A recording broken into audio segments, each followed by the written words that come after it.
Q, Flora. You can start.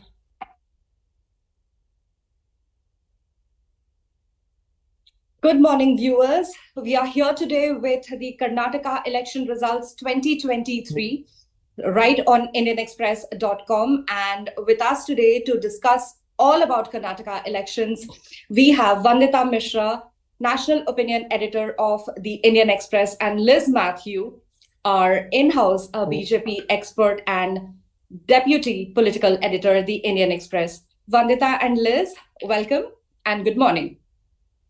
Good morning. Hi, good morning.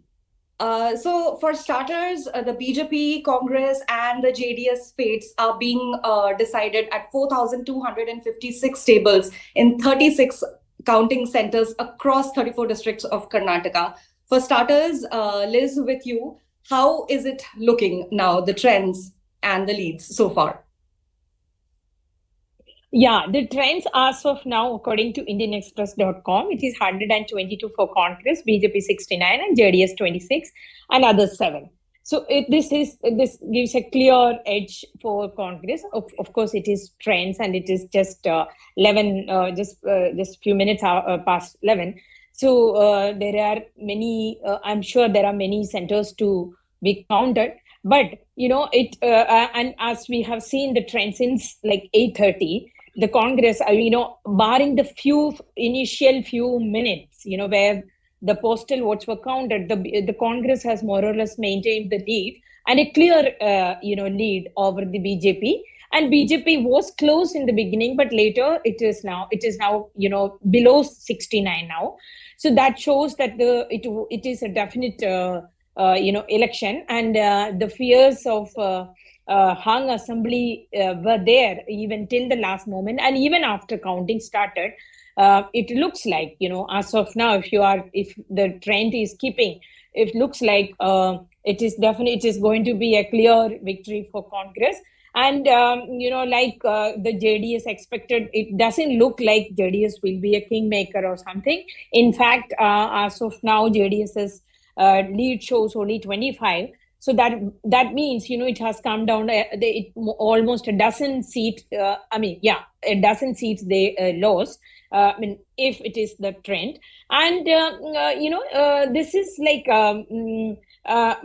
as we have seen, as we have been writing, the people like Vandita traveled and I myself traveled in some areas. There was a clear anti-incumbency on the ground. People were not happy with the BJP government. And more than that, if I look at a larger picture, I would say that it was like more like a, the people wanted a change. More than that, BJP did not have a good plot. In the sense, right. It didn't have a good leader, in the sense, an impressive leader. It had B.S. Yediyurappa. He was not in the electoral fray, although he was campaigning. And the BJP heavily relied on Prime Minister Narendra Modi and BSY. Obviously, the voters would be looking at the scene. The two leaders the party is relying on, both are not going to be there post-election in the state. So why should they vote for? So that feeling was there. And also one general feeling in Karnataka, which some other state also have shown in the past, that Correct. They differentiated between the state and the center election. So they, of course, Prime Minister Modi is popular, and the BJP may repeat its, outstanding performance in the, in 2019 Lok Sabha election, in 2024 also may, okay. But they differentiated the state, the state election as something which has to be different. Absolutely. Vandita, talking to you, Karnataka has recorded its highest over voter turnout with 73.19% this time. And you have written extensively and you have traveled across Karnataka. The layering of castes when it comes to the electorate in Karnataka. What are your comments on it? What are your observations? Because it is a very community heavy electorate as we know it. Yeah, so the higher voter turnout, there is no conclusive data so far to tell us what it means really in terms of the outcome. Higher turnout could be mean that the incumbent is being voted out, or it could even be pro-incumbency. So there's no conclusive data there. But Right. I would just want to also talk about something that Liz mentioned. What seemed very evident to those of us who traveled there was that there was anti-incumbency, and also that this whole promise of the BJP of the double engine sarkar had one end missing, because there was Modi government and its promises and its delivery of schemes at one end, which seemed more or less more popular than not. But at the Karnataka level, the government, the local government, the Karnataka state BJP government, it was a very, very thin presence. In fact, I hardly found in my own travels anybody mentioning Basavaraj Bommai, who's the incumbent chief minister. So you had Modi there, and as Liz mentioned, you had Yediyurappa here, but Yediyurappa was not in the poll fray. So of the state BJP leadership in the poll fray, actually the BJP also did some kind of a transition this time. It gave tickets to lots of new people. So the sidelining of the seniors and the exit of Yediyurappa from the electoral fray basically meant that at the state level, the BJP had a very, very unremarkable state leadership. So what the BJP was promising was only Modi at the center, and then a kind of a faceless BJP at the state level. I think that made a lot of difference to what voters might have chosen finally. And these are still early trends. But yes, I also found that one of the things that was coming when you speak of the layered electorate and the community-centric electorate. So I think there might just before you move on to the electorate, Vandita, just to interrupt you, like you said that the absence was greatly felt, and I think that is why currently, like you mentioned, that these are just early trends, and Congress is currently leading with 118 seats. So therefore, the absence was, I think, very much in the spotlight. Moving on, like you were talking about the electorate, please go on. But the electorate, so the big learning for me when I was traveling there was that, see, there is caste and there is Hindutva in the North Indian state as well. But I think the way it works in Karnataka, in South India, maybe saying South India would be generalizing it, but in Karnataka, it works in a different manner, which is that in the North, the BJP Hindutva is able to co-opt the mandal mobilizations. It is able to take on board it is able to make the OBC and the lower SC and ST act like Hindus. I think what happens in Karnataka is very different, because here on the ground level, the history of caste mobilization is much longer. It goes back more than in the North by decades. So, you have, in fact, caste elites who are more than 100 years old of backward caste groups, because reservation in government services started at the turn of the century, the turn of the 20th century. Right. So because of these reasons, when BJP tries to spread Hindutva or to make an appeal based on Hindutva, it runs up, it is not always able to co-opt caste. It also collides with caste. So the caste-based community, the caste-based support networks are so entrenched and so organized, and they have been so for so much longer than in the North, that for the BJP, the Hindutva, the spread of Hindutva, the spread of that appeal is not as smooth as it has been in the North. Absolutely. We have here with us today Mr. Manoj CG, who is our in-house expert on Congress. Manoj, welcome. And how do the numbers look for you? The Congress is leading currently by over 120 seats. Well, it's certainly a morale booster for the Congress. Remember, since the 2019 Lok Sabha elections, barring Himachal Pradesh just a few months ago, the party has not won a single state election. In a crucial election year where four more states, important states, Rajasthan, Chhattisgarh, Madhya Pradesh, and Telangana will go to polls, and just in a year's time there will be Lok Sabha election. So in that sense, it's a morale booster for the Congress. It also helps the Congress fight this perception, this narrative that in a straight fight with the BJP it cannot win. Although in 2018 the Congress had won 3 states. Since then, as I said, the Congress has not been winning. So this perception, it helps the Congress to fight this perception. Apart from that, nationally, if you look at it, there is this attempt to cobble together some sort of an opposition unity, a unity front against the BJP. So the Congress will have some bragging rights now, because last year around this time the Congress was ruling in only 2 states.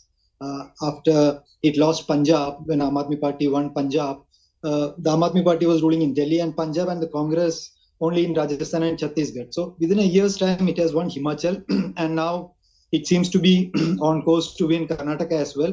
So the Congress, many of the other opposition parties who seem, the Congress see Congress as a baggage when it comes to entering into electoral alliances and all, or putting together this opposition unity, this big question of who will lead that opposition unity. So it gives some sort of maneuvering space for the Congress to convince other parties that it still is a serious player. It still can fire up the imagination of the voters. It's after all one election. Remember, the Congress and the JDS coalition was in power in 2019 also. Despite that, the BJP won 25 out of the 28 seats in Karnataka. So you cannot link a state election with a national election, but nevertheless, it still gives the Congress that confidence and that space to fight an electoral battle. Absolutely. I'm thinking that the Congress is hoping for elbow room here to build the momentum for the 2024 general elections next year. I would like to also request our viewers to ask their questions if they have any to our panelists. And talking about the absence of BJP in the state that Vandita was talking about, Liz, I would like to know that despite that, the national top brass had a blitzkrieg campaign trail in the state of Karnataka ahead of the elections. The Prime Minister himself was, part of so many roadshows and public rallies. Right. And at the same time, you also had Amit Shah joining the fray. So how is a BJP looking at Karnataka? It is not just that it would lose the southern citadel of Karnataka because BJP doesn't have any government in the south after Karnataka if it loses here. But at the same time, this is a big run-up to the 2024 Lok Sabha polls. See, it is like, of course, it is an embarrassing defeat for the BJP because it has started its efforts to, expand its base from the northern belt to the southern state. Telangana. Recently, we have seen in Kerala they have made this attempts to woo the Christians to, obviously to win a few seats in the assembly as well as in the Lok Sabha election. But, like you mentioned, that the kind of campaign the BJP has unleashed in the last few days, that itself showed the BJP had lost the plot. Because the BJP since last year has been insisting that we will not go for a Hindutva-based campaign, because the Karnataka is not a state where the Hindutva work, like Vandita mentioned. There this Lingayat, Vokliga, and the others. The division is very very clear. And the Lingayat, this is the Basavanna's principles. He was one of the earliest Hindu reformers. And he was worst critic of Hindu, especially Brahmanical ways and all. So the mindset of Karnataka electorate is very different from that of other states, especially in the north. North, you can bind all the caste, or any one person or one leader can, or one agenda can transcend the caste lines, which is not so possible in Karnataka. And the party insisted that we would go on Hindutva, we would go on development, and we will not talk about Hindutva. Vandita and I were talking to one leader, and that person mentioned one line about Hindutva. Later, that person called and said we should not use that line. That careful they were. And even when Basavaraj Bomme came to meet Prime Minister and party president JP Nadda and Amit Shah last year in April, then when the hijab row was at its peak, these leaders, three of them, clearly conveyed to Basavaraj Bomme that the party will not be able to retain power with hijab, halal issues. You have to go and to show a good report card to the people. And all the surveys party had seen that. That was one thing. So, and the last few days, even after Prime Minister's visit, the Prime Minister is known for his welfare measures in Karnataka. But, more than that, the BJP had to highlight this one reference of, Bajrang Dal in the Congress manifesto. May 2nd onwards, the BJP's complete campaign. The BJP says that, it has brought out a lot of cadre who are like lying or like lazy. They came out and they kind of started working for party. I don't think, it was so true. If it was true, it wouldn't have been the tally. I mean, although it is a trend, the trend is consistent. So, having said that, the BJP obviously did not have much on the development card also. There were some big ticket projects were there, mostly from the center. But the state, they didn't have much to talk about. So the anti-incumbency was so intense. Even in the, the places like Davangere, where I visited, where people were talking about the smart city and the very swanky bus station, the bus terminal. But the people were a little bit of I don't think they were not very optimistic. They said they just started about it.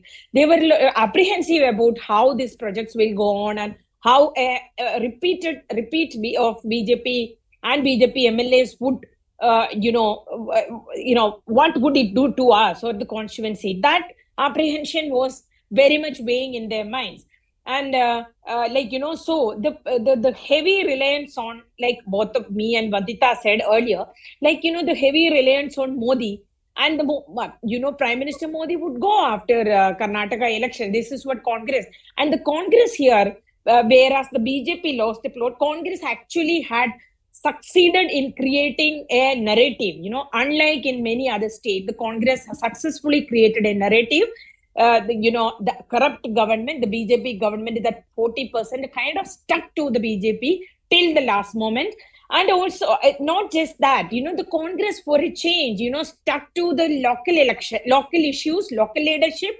They did not go beyond Karnataka. Their leadership, the state leadership, okay, Gandhis are coming and campaigning, but the focus was on the local leadership and the local election. I think that also helped the Congress, whereas the BJP completely relied on the national leadership, national agenda, and the national issues. They kind of ignored the local issues. I think that is where the BJP, and also, one leader, when today morning I was talking to, he was saying that, that there's the confusion in the party cadre and the leadership, who is going to be the candidate. They dropped even veterans like Jagdish Shettar, so what is our highlight of the campaign? What are we going to focus? Is it Hindutva? Is it development? Because the state leadership, the Nalin Kumar Katil and all, talking about, slightly provocative, communally provocative remarks they are making, whereas the other leaders say, no, we are on development. So they got confused. There was no clarity in the BJP campaign and BJP narrative, in contrast to the Congress. In contrast, Congress has succeeded in both. Right. At the same time, when we talk about JDS, Vandita, they have been able to claw back seats both equally from the Congress and the BJP. Do you think that this time also they would emerge as the kingmaker? So, I don't know, the numbers will tell us very soon, not much time left for the final number tally. So I don't want to go there. But what I can say to you is that when I was traveling, and I Yes. traveled the South Mysore, the South Karnataka region also, which is the JDS's bastion. In fact, JDS is more or less a South Karnataka party. It doesn't really have a presence. It puts up candidates elsewhere, like for instance in the coastal belt or in the north, but those candidates don't even register a real presence. But Right. in its bastion, my sense was that the JDS is not giving way. It's not as if the anti-incumbency vote is all going the Congress's way. My sense was that the JDS is holding its ground. And the reasons were many, like, many people did say that there is a problem of family rule in the JDS, because of which it has become a closed shop. It is only the family of H.D. Devegowda, extended family. And they would talk about Kutumb Raj as in family rule. But at the same time, I found young and old, and very specifically and pointedly, I say the young, because that seemed to me to tell a bigger story, which is that even young people who said they were not voting for the BJP or that they were voting against the BJP mentioned JDS as a choice for reasons that ranged from basically saying that their candidates are more approachable, to saying that the party is more pro-farmer and pro-poor. So, and there is a certain pride in that area also about the rise of H.D. Devegowda, who rose from absolutely below the ground and became prime minister. So, my sense was that the JDS is holding its ground. And if that is the case, then the direct damage would be to the Congress, because the BJP is falling behind. But if the Congress is to get a comfortable majority, it actually needs for the JDS to do more poorly than it seems to be doing right now. So let's see. But my sense was the JDS is not collapsed, because, it's a shambolic organization. It's ruled by just that one family. And yet I felt that they are holding firm. So the word is the JDF cannot be written off completely as of yet. Yeah. Like you mentioned, during your travels throughout the state, what were the major surprises that were there when it came to the electorate? So for one thing, because for me, I have traveled much more extensively in the northern states. And the first surprise for me, and not for the electorate, but for me, was that the Congress is a robust organization in Karnataka. And that is not the case, in many, many states of the north now. It is there in Rajasthan, it is there in Maharashtra, but UP, Bihar, most prominently. The Congress is now a long ago memory, and doesn't seem like it has enough to revive itself from ground level upwards. But in Karnataka, the Congress has a robust local leadership. And in fact, I will say this, in our election, the aftermath of the election, the tradition is that the winner takes all. So if it's the BJP, then it is painted as if the BJP did everything right and the Congress did everything wrong. And so if the Congress wins this one, it deserves to take all as well. It will be said that the Congress did everything right and the BJP got it wrong. But I would say, having said that the Congress would deserve to, make larger claims. But I will still say this, that at every in every voter conversation that I had, the sense again was very strong that it is not Rahul Gandhi who can be credited with this win. The Bharat Jodo Yatra made, according to what I heard, completely insignificant impact across the state. I think the reason, from going just by what the voters told me, I think the reason, if the Congress makes it, is the fact that there was, of course, an anger against the BJP, the fact that the BJP was a completely thin presence in the state level, unremarkable presence in the state level, and also the fact that the Siddaramaiah government, particularly of the Congress, which was there till 2018, is associated with several good welfare schemes. So unlike in northern states where welfare schemes are only associated with the BJP and the Modi government, Karnataka is a state where the Congress is remembered for very good welfare schemes, including the Indira canteens, the free rice rations for BPL families. So many of these schemes are attributed to the Congress even today. So the Congress is a vibrant presence because of its local leaders, particularly Mr. Siddaramaiah, who's a pan-state leader, and several good schemes that its governments are still, it's a recent memory. It's not a long ago memory. We'll come back to the Congress point and the Rahul Gandhi point that you raised. But for right now, we have big breaking news at the moment. The Kanakapura constituency has declared Vocaliga strongman D.K. Shivkumara as the winner. And he's won 70% of the votes.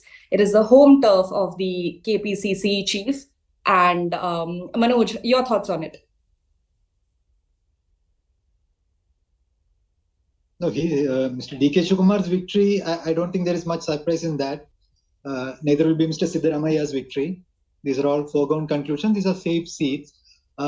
Taking forward what Vandita had said on the Congress point, the Congress, at least in the recent past, we have seen the Congress start, campaigning or fighting an election just 3 months in advance, 3 months earlier to the elections. In Karnataka's case, at least last year, in the middle of last year, the party had started preparations. So it had 2-3 issues to work on in the beginning. One was this big rift between D.K. Shivkumar and Siddaramaiah. So in August, if you remember, Mr. Siddaramaiah's supporters had organized a big birthday bash to celebrate his 75th birthday, where Mr. Shivkumar initially was reluctant to even attend, but the High Command asked him to attend, where, with Rahul Gandhi nudging, he hugged Siddaramaiah and all. So since then, the party had made it a point to show both of them together, be it during the Bharat Jodo Yatra or during the campaign. The campaign schedule was, devised in such a way where every 3-4 days or 5 days or 6 days, there will be an occasion for both these leaders to be together. So much so that on the eve of polling, the party had asked both of them to go to Chamundeshwari temple together. Even that video we all saw, there was a clear direction from the party to, do something together. So one was this. And second was this, the Congress felt Mr. Modi still has a good following among the women and young voters. So these 5 guarantees that the party promised, that too over a period of 5-6 months, it was specifically targeted at the youth and the women. So there are 3-4 aspects which the Congress worked on in Karnataka, one on these guarantees and one on this putting up a show of unity between these two leaders. So it was a campaign micromanaged by the Congress High Command, but putting the state leaders and the local issues at the forefront. So at this juncture, maybe it's a template which now Congress leaders are saying will be, followed in Rajasthan and all those states where elections will be held now. Right. So at this juncture, it may sound very early because the numbers are still coming in. But who do you think, Manoj, will the Congress field as its CM face? Even till now, the standard answer that every Congress leader gives is that we will decide that after the elections. But there is a sense in the party that Siddaramaiah is more popular. He's arguably the most popular face in the Congress. DK, known for his exceptional organizational skills, is an asset to the party, but there seems to be a slight, tendency among leaders to, say that Siddaramaiah is popular. If that is an indication, if we see it as an indication, then I think the party may tilt in favor of Siddaramaiah. But all depends on the MLAs. At the end of the day, the indication from the high command is that they will go by what the majority of the MLAs prefer. But this argument that Siddaramaiah is still the most popular face in the Congress face in Karnataka is an indication that that is where we will have to read between the lines. Absolutely. Vandita, circling back to the Congress and Rahul Gandhi point that you raised, do you think is there a possibility that the campaigning by Priyanka Gandhi Vadra somehow contributed to the Congress's popularity as well? Because as far as the public meetings and roadshow numbers go, she has campaigned more than Amit Shah himself. So do you think that somewhere has also contributed? We can't discount that, of course. And it's possible that she also helped the Congress in this election. But I can only tell you that wherever I traveled, whichever voter conversations I had, I do not really, going just by what I heard and what I saw, to me, it seemed clear that it is not the Gandhis, it is not their campaign, it is Siddaramaiah. It is his government, the memory of his government. It is the fact that the BJP completely messed it up. It is the fact that even as in other states, the Congress has sort of, the social coalition that it had formed has sort of been breached by the BJP. Here it has held strong, the Ahinda, the so-called Ahinda coalition, which is basically the scheduled castes, the scheduled tribes and the backward castes and the Muslims. I think the Congress has held on organizationally as a political force to the coalition that it formed many decades ago in Karnataka, as opposed to letting go in other states. And I think these are the reasons that have come together. Also, when we say anti-incumbency, we have to be also, I think, defining what it is, because anti-incumbency sometimes sounds almost like a law of nature, that it strikes everyone, no matter what. No matter what you do. So that is not true. Here anti-incumbency was made of many things, but at least three things I can say. So there was price rise and there was corruption. Two things. So price and jobs. Yeah. So these three things I think were the prime factors. And within corruption, my question each time if somebody mentioned corruption, I would ask them, but isn't every government corrupt, and what is different this time? And the answers were quite remarkable. Somebody told me that in earlier governments you would give money, you would give a bribe to get something done, and it would at least get done. Now in these past 4 years of the BJP government, you would give money and things would not get done. It was from there to somebody else saying that earlier there was corruption, now there is collection, So these are the things, they hit the voter at the local level. You go to the panchayat office, you want to get land records registered, you want to get a certificate done, and you have to pay for everything. From here to actually voters making the connection with poor development works. I heard many voters say that when you get a contract for a public work, whether it's road building or bridge building, and you pay a huge bribe or a commission, then the quality of the road or the bridge that you will build will be lower, much lower than it would be otherwise. And that is visible. Now, I think the Karnataka voters are also voters who have seen development works from an earlier time. You had princely states that initiated many of these, and their point of comparison, there's a legacy of development that they can compare it with today's development with. And there were many people who made that connection, that it was not corruption is not simply about the giving and taking of bribes. It is also the lowering of the quality of development work, public goods. So these were the things that I think all came together for the Congress. I really don't think it is the campaigning by either Priyanka Gandhi or Rahul Gandhi. Vandita, that's a very pertinent point that you raised, that it's not the family. It's more so the anger stemming from BJP. It's more so about what the government, what the political leaders have done for the locals there, what have they done for the state itself in terms of schemes and programs.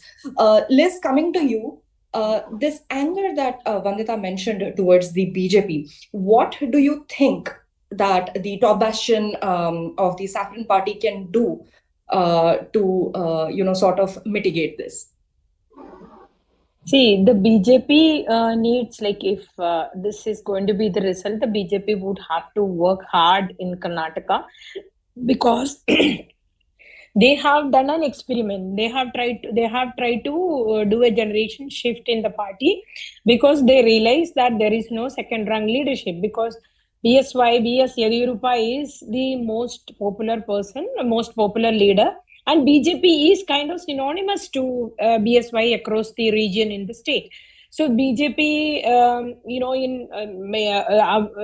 see, the party is facing the similar facing similar issues in other states also, like post 2014. There is no effort in the party. Like, also they, although they keep talking about organization development, the organization, robust organization, strengthening of organization, and 24/7 works. Always, if you look at BJP's board, like the on the website, you will see that every time the party has some kind of task for the party workers and the party leaders, including MPs and MLAs. But but there is no leader coming up. There is no other than Uttar Pradesh, where Yogi is arguably the most popular chief ministers in the country. Himanta Biswa Sharma in Assam. BJP do not have any other leader. If you think about BJP, who's other? It was unlike in the past, where there were regional satraps and very very prominent and what do you call it? Tall leaders. You say that when during Vajpayee Advani's time, Advani and Vajpayee focused and invested a lot into bringing up a second rung leadership in the party, which is missing now. There is not many leaders. So the party has kind of realized. So this was what they were telling us, that is why in Karnataka we try to bring in a new leadership, younger faces, 71 candidates, the new faces they tried. It was in a way to combat the counter the anti-incumbency factor, or whatever the anti-popular feelings against the party. But it was like two birds at a time, two birds at one stone type measure they took. But it looks like if we have to see how many of these new faces have won the election. Among the 76 seats they are leading, I don't know how many of them are new. And the party also tried to kind of ask all the senior leaders, the former chief ministers, to sit aside, and they do not want to create the argument they gave was they do not want to create any dispute among the leadership post election. Bombay is leading, and Bombay, like Vandita said, Bombay was very unpopular. He could not even capture any imagination in the state. Unlike, he was not even a shadow of BSY. So that this crisis in the party, which is going to be a big crisis, because even at the national level, like we talk about DK Shivkumar, Amit Shah is cannot be compared to Prime Minister Modi in terms of popularity. In terms of popular leader, the BJP has only one. That is Narendra Modi. Every program of BJP, every campaign of BJP is focused and around Narendra Modi or his welfare schemes. Although many states are coming up with this welfare measures and welfare schemes, in the elections you do not talk about that. In Karnataka they talked about a lot of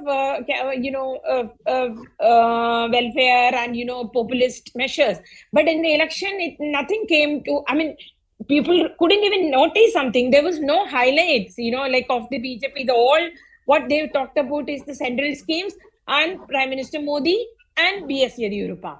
So the party has to go beyond that. In the past also, even when Prime Minister Modi and BJP was at its peaks, like in 2015, and then in Maharashtra later, in Jharkhand later, in Haryana later, it showed that, the people vote differently. In Odisha, and Odisha, where BJP is, like Congress is again has been on a downhill. BJP was the second prominent party. Even then, people voted differently, even though the election day, the voting was on the same day. But Odisha people voted for Prime Minister Modi at the Lok Sabha and Assembly in the Naveen Patnaik in the Assembly. So, BJP seems to have realized that, that is maybe one reason that they stopped talking about this one nation, one election. There was a lot of push in the beginning. Now they are not talking about it because they realized that, people can differentiate and distinguish between the two elections, and they vote for, a state specific issues and state-specific leadership when it comes to the assembly election. So I think for BJP now, what they have to do is not just in Karnataka, in every state, what BJP would have to do is to focus on emerging or, bringing up a strong leadership, at least one or two leaders at the state level. Like any state level leader or now, even if you talk about Rajasthan, there are so many, but no, there is no, not a single one. The leadership apparently do not want Vasundhara Raje. Then who else? There is a right of leaders, but nobody is actually so popular and, who has control over across the state or across the communities. This is going to be a big task for BJP. In Karnataka, in Gujarat, of course, it's a different state, but you cannot compare any state with Gujarat when it comes to the election or BJP's, or people's electorate's approach to BJP. In other states, it is different. Even in Madhya Pradesh, I'm told that, BJP is facing a big task because there is a fatigue against the Shivraj Singh Chauhan. It's not just Shivraj Singh Chauhan is unpopular, but people are tired of seeing him. So many years, people voted differently last time, but they snatched the victory from the Congress, and again, Shivraj Singh Chauhan is at the helm of affairs now. So, overall, most of the state, other than Uttar Pradesh or Assam, BJP is, or maybe in Gujarat, BJP is facing this issue. The party's national leadership will have to address this. And there are, I am in a conference where a lot of BJP lenient people are there. Everyone is talking about this. Everyone, not even, even the what do you call it? Fanatic supporters of BJP started talking about this lack of second-rung leaders or lack of leadership other than Prime Minister Modi or even Amit Shah, at the organization level. So I think that is an issue the party has to focus now. Absolutely. We have an update for our viewers that the Congress has obtained a vote share of 43.2% as against the share of BJP at 36%. The Congress is leading in 114 seats with the BJP in 72 and JDS in 30 seats. Manoj, I would like to know from you that does this win for Congress suggest such kind of support in the 2024 Lok Sabha polls as well? Sorry, can you repeat the question? My question is, does this win for Congress, if there is in Karnataka, does this suggest such kind of support for Congress in the general elections as well? You'll have to differentiate between both the elections, as Liz was saying just now. Yeah. In Karnataka, out of the 29 odd seats, 28 seats, the BJP had won 25 last time. So with the new government in place, with a good majority, the Congress can hope to win some seats, of course, in Karnataka, but that is only about Karnataka. Across the country, people have voted differently in state elections and in Lok Sabha elections. So at best, what the Congress can take away from this election is that it will give the Congress a morale boost. It will give them the confidence to go into elections, plan its strategies well, do an aggressive push when it comes to taking on the BJP. But we cannot automatically draw a conclusion that this will translate into a big victory in the Lok Sabha elections as well, in Karnataka and outside Karnataka. The people will vote in 24 on a completely different range of issues, from leadership to several other factors will come into play. But of course, as I said earlier, this will give the confidence a much needed boost. Will give the Congress a much needed boost. Absolutely. We also have an update from Arun Janardhan in Chennai, who says with the Congress leading, its MLAs will meet up at the Shangri-La Hotel in Bangalore this evening.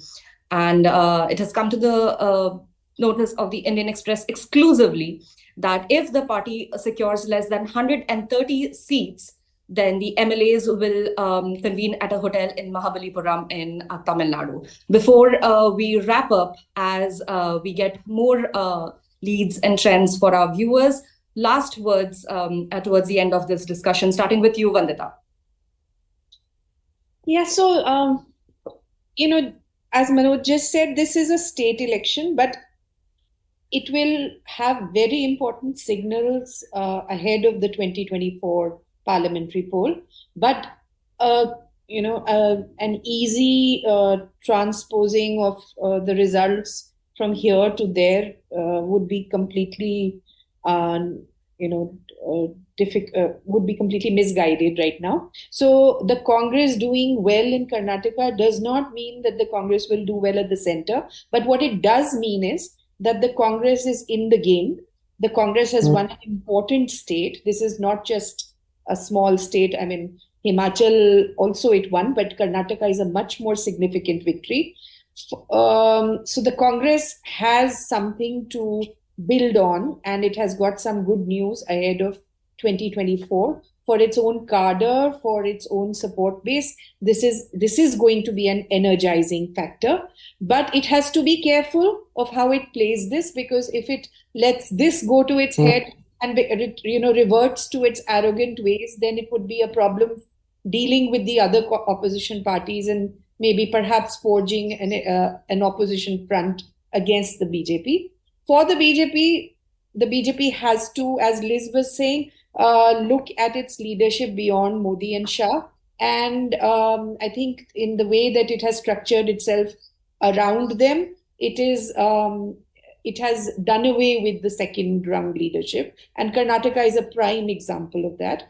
And it also has to understand that in a country of India's diversities, what might work for it in the north will not work for it in the south. It has to take into account the local lay of the land. And I think it's an important lesson for the BJP and for the Congress too, going ahead towards 2024. Right, Vandita. So to all our viewers watching IndianExpress.com, Congress continues to take a lead and stays over the majority mark, and only a few more rounds are left as per the leads showing. Stay tuned to IndianExpress.com for all the updates related to the Karnataka Election Results 2023. This is IndianExpress.com from the House of the Indian Express, Journalism of Courage.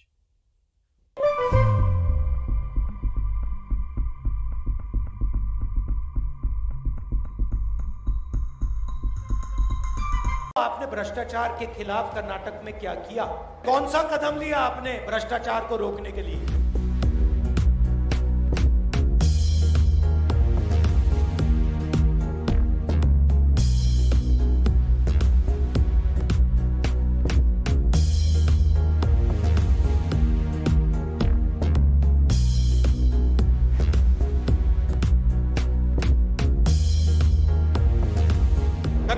सरकार ने पिछले 3 साल में क्या किया उसके बारे में प्रधानमंत्री एक शब्द नहीं बोलते। तो मैं प्रधानमंत्री से पूछता हूं, ये जो आपकी सरकार है, चोरी की सरकार है।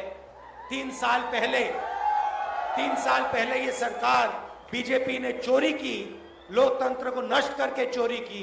इसके भ्रष्टाचार के बारे में प्रधानमंत्री एक शब्द क्यों नहीं बोलते? अगर आप उनके नाम नहीं लेना चाहते, येदुरप्पा जी का नाम लेने से डरते हो, बोम्मई जी का नाम लेने से डरते हो, होम मिनिस्टर के नाम लेने से डरते हो, तो ये तो बोलो आपने भ्रष्टाचार के खिलाफ कर्नाटक में क्या किया? कौन सा कदम लिया आपने भ्रष्टाचार को रोकने के लिए?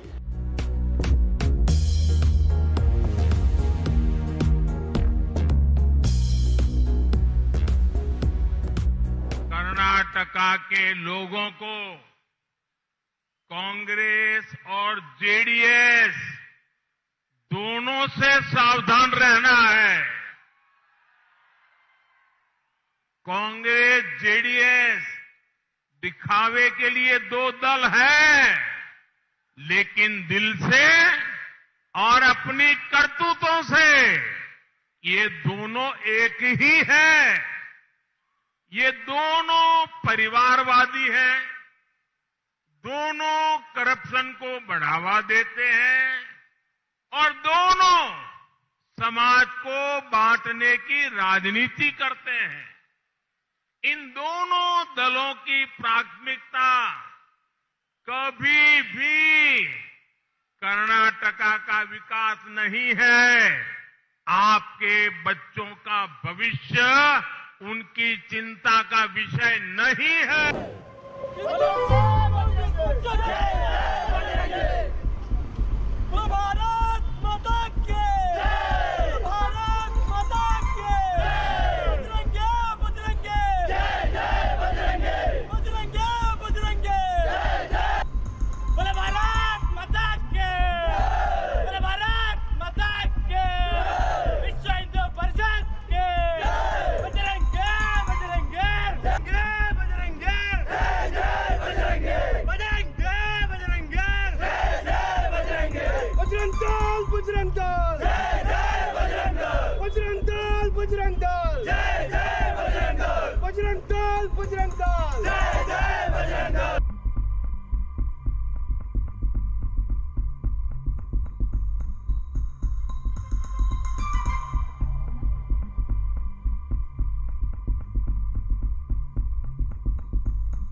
कांग्रेस पार्टी ने अपने मैनिफेस्टो में बजरंग बली को ताने में बंद करने का निर्णय किया है।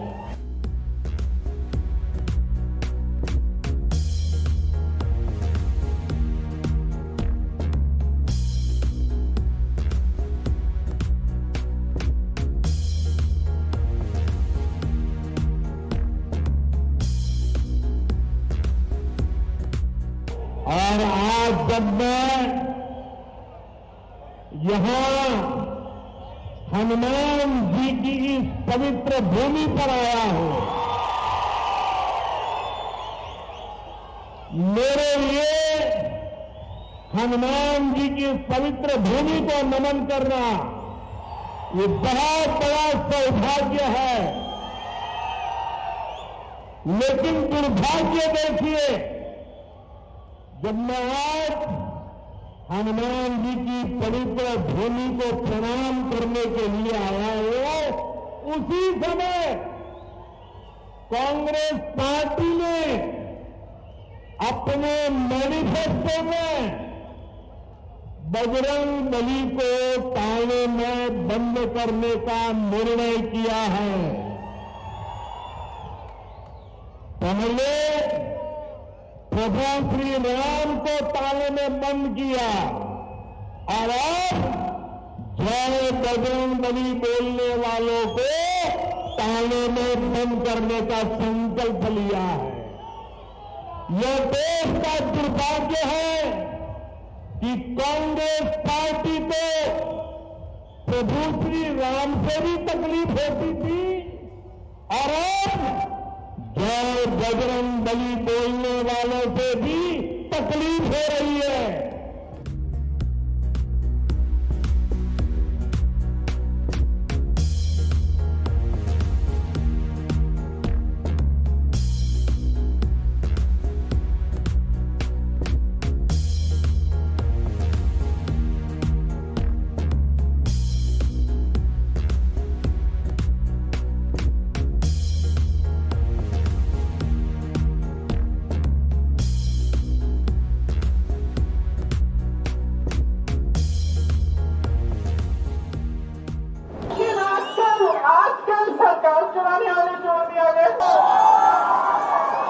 और सबसे बुरी चोरी यही है, आपका लोकतंत्र चुरा रहे हैं, आपकी शक्ति चुरा रहे हैं।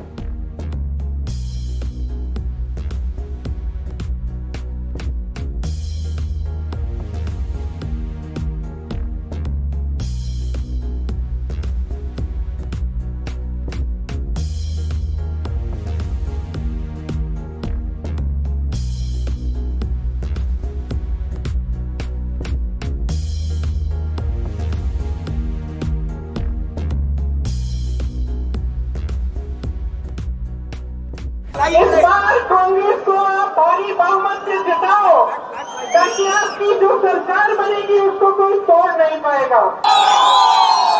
क्योंकि आजकल देश में तरह तरह के चोर हैं। कोई आपके घर में आके आपका टीवी या कुछ चुराता है, वो एक तरह का चोर होता है। कोई दुकान में घुस के पैसे चुरा लेता है, मेरे जैसे कोई दिल चुरा लेता है।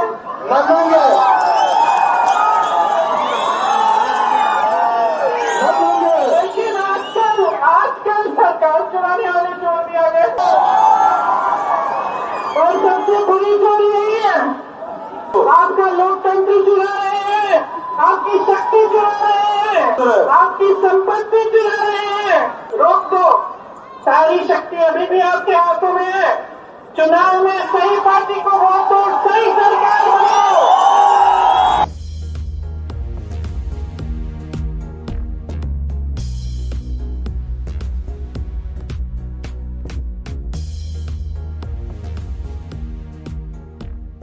प्रधानमंत्री से पूछना चाहती हूँ, वो जनता के इश्यूज के बारे में क्यों नहीं बात कर रहे हैं? कितने रोजगार बनाए उन्होंने 3.5 सालों में? कितनी महंगाई बढ़ गई है, इसकी बात क्यों नहीं करते? जॉब्स कहाँ है? करप्शन क्यों इतना फैला है, इसकी बात क्यों नहीं करते? मैं उनसे पूछ रही हूँ, इसका जवाब। The Congress party launched its Karnataka poll manifesto on May 2nd in the presence of party president Mallikarjun Kharge. From the introduction of a Whistleblower Protection Act to the implementation of the old pension scheme, here are some of the key points mentioned in the Congress party manifesto released ahead of the Karnataka elections. The Congress party vowed to eradicate corruption in public works and bring in a Whistleblower Protection Act. The Congress party also vowed to increase the ceiling of reservation from 50 to 75%. Now this, they say, will help to accommodate the hopes and aspirations of SC, ST, OBC, minority communities and Lingayats and Vocaligas as well. It also stated that government employees appointed after 2006 will get pension under old pension scheme. Now another highlight of the manifesto is strong legal action which will be taken against groups that sow discord in society. Neither groups such as Bajrang Dal from the majority community nor PFI from the minority community will be spared if they try to sow discord in society. The party also promised to fill all sanctioned government posts that are vacant in its poll manifesto. Contract employees serving in the Health and Family Welfare Department for 15 to 20 years will be made permanent. Police appointments are to be made in such a way that 1/3 of the staff are women. A minimum of 1% of posts will be reserved for the third gender. Now, amid the Nandini Rao, Congress also promised to increase milk production in the state to 1.5 lakh litres under Mission Shira Kranti. Rupees 200 crore fund for research to prevent cyber and economic offences will also be provided. Farm loans of up to rupees 10 lakh will be sanctioned at zero interest according to the Congress manifesto. Now, high-speed Wi-Fi hotspots will also be provided in every Gram Panchayat, and the party will also withdraw the 3 farm laws enacted in the state under BJP rule. The manifesto is different from the Congress, which talks about guarantees. which has an outdated warranty. From implementation of NRC to Uniform Civil Code, here are the key points mentioned in BJP's party manifesto released ahead of Karnataka elections.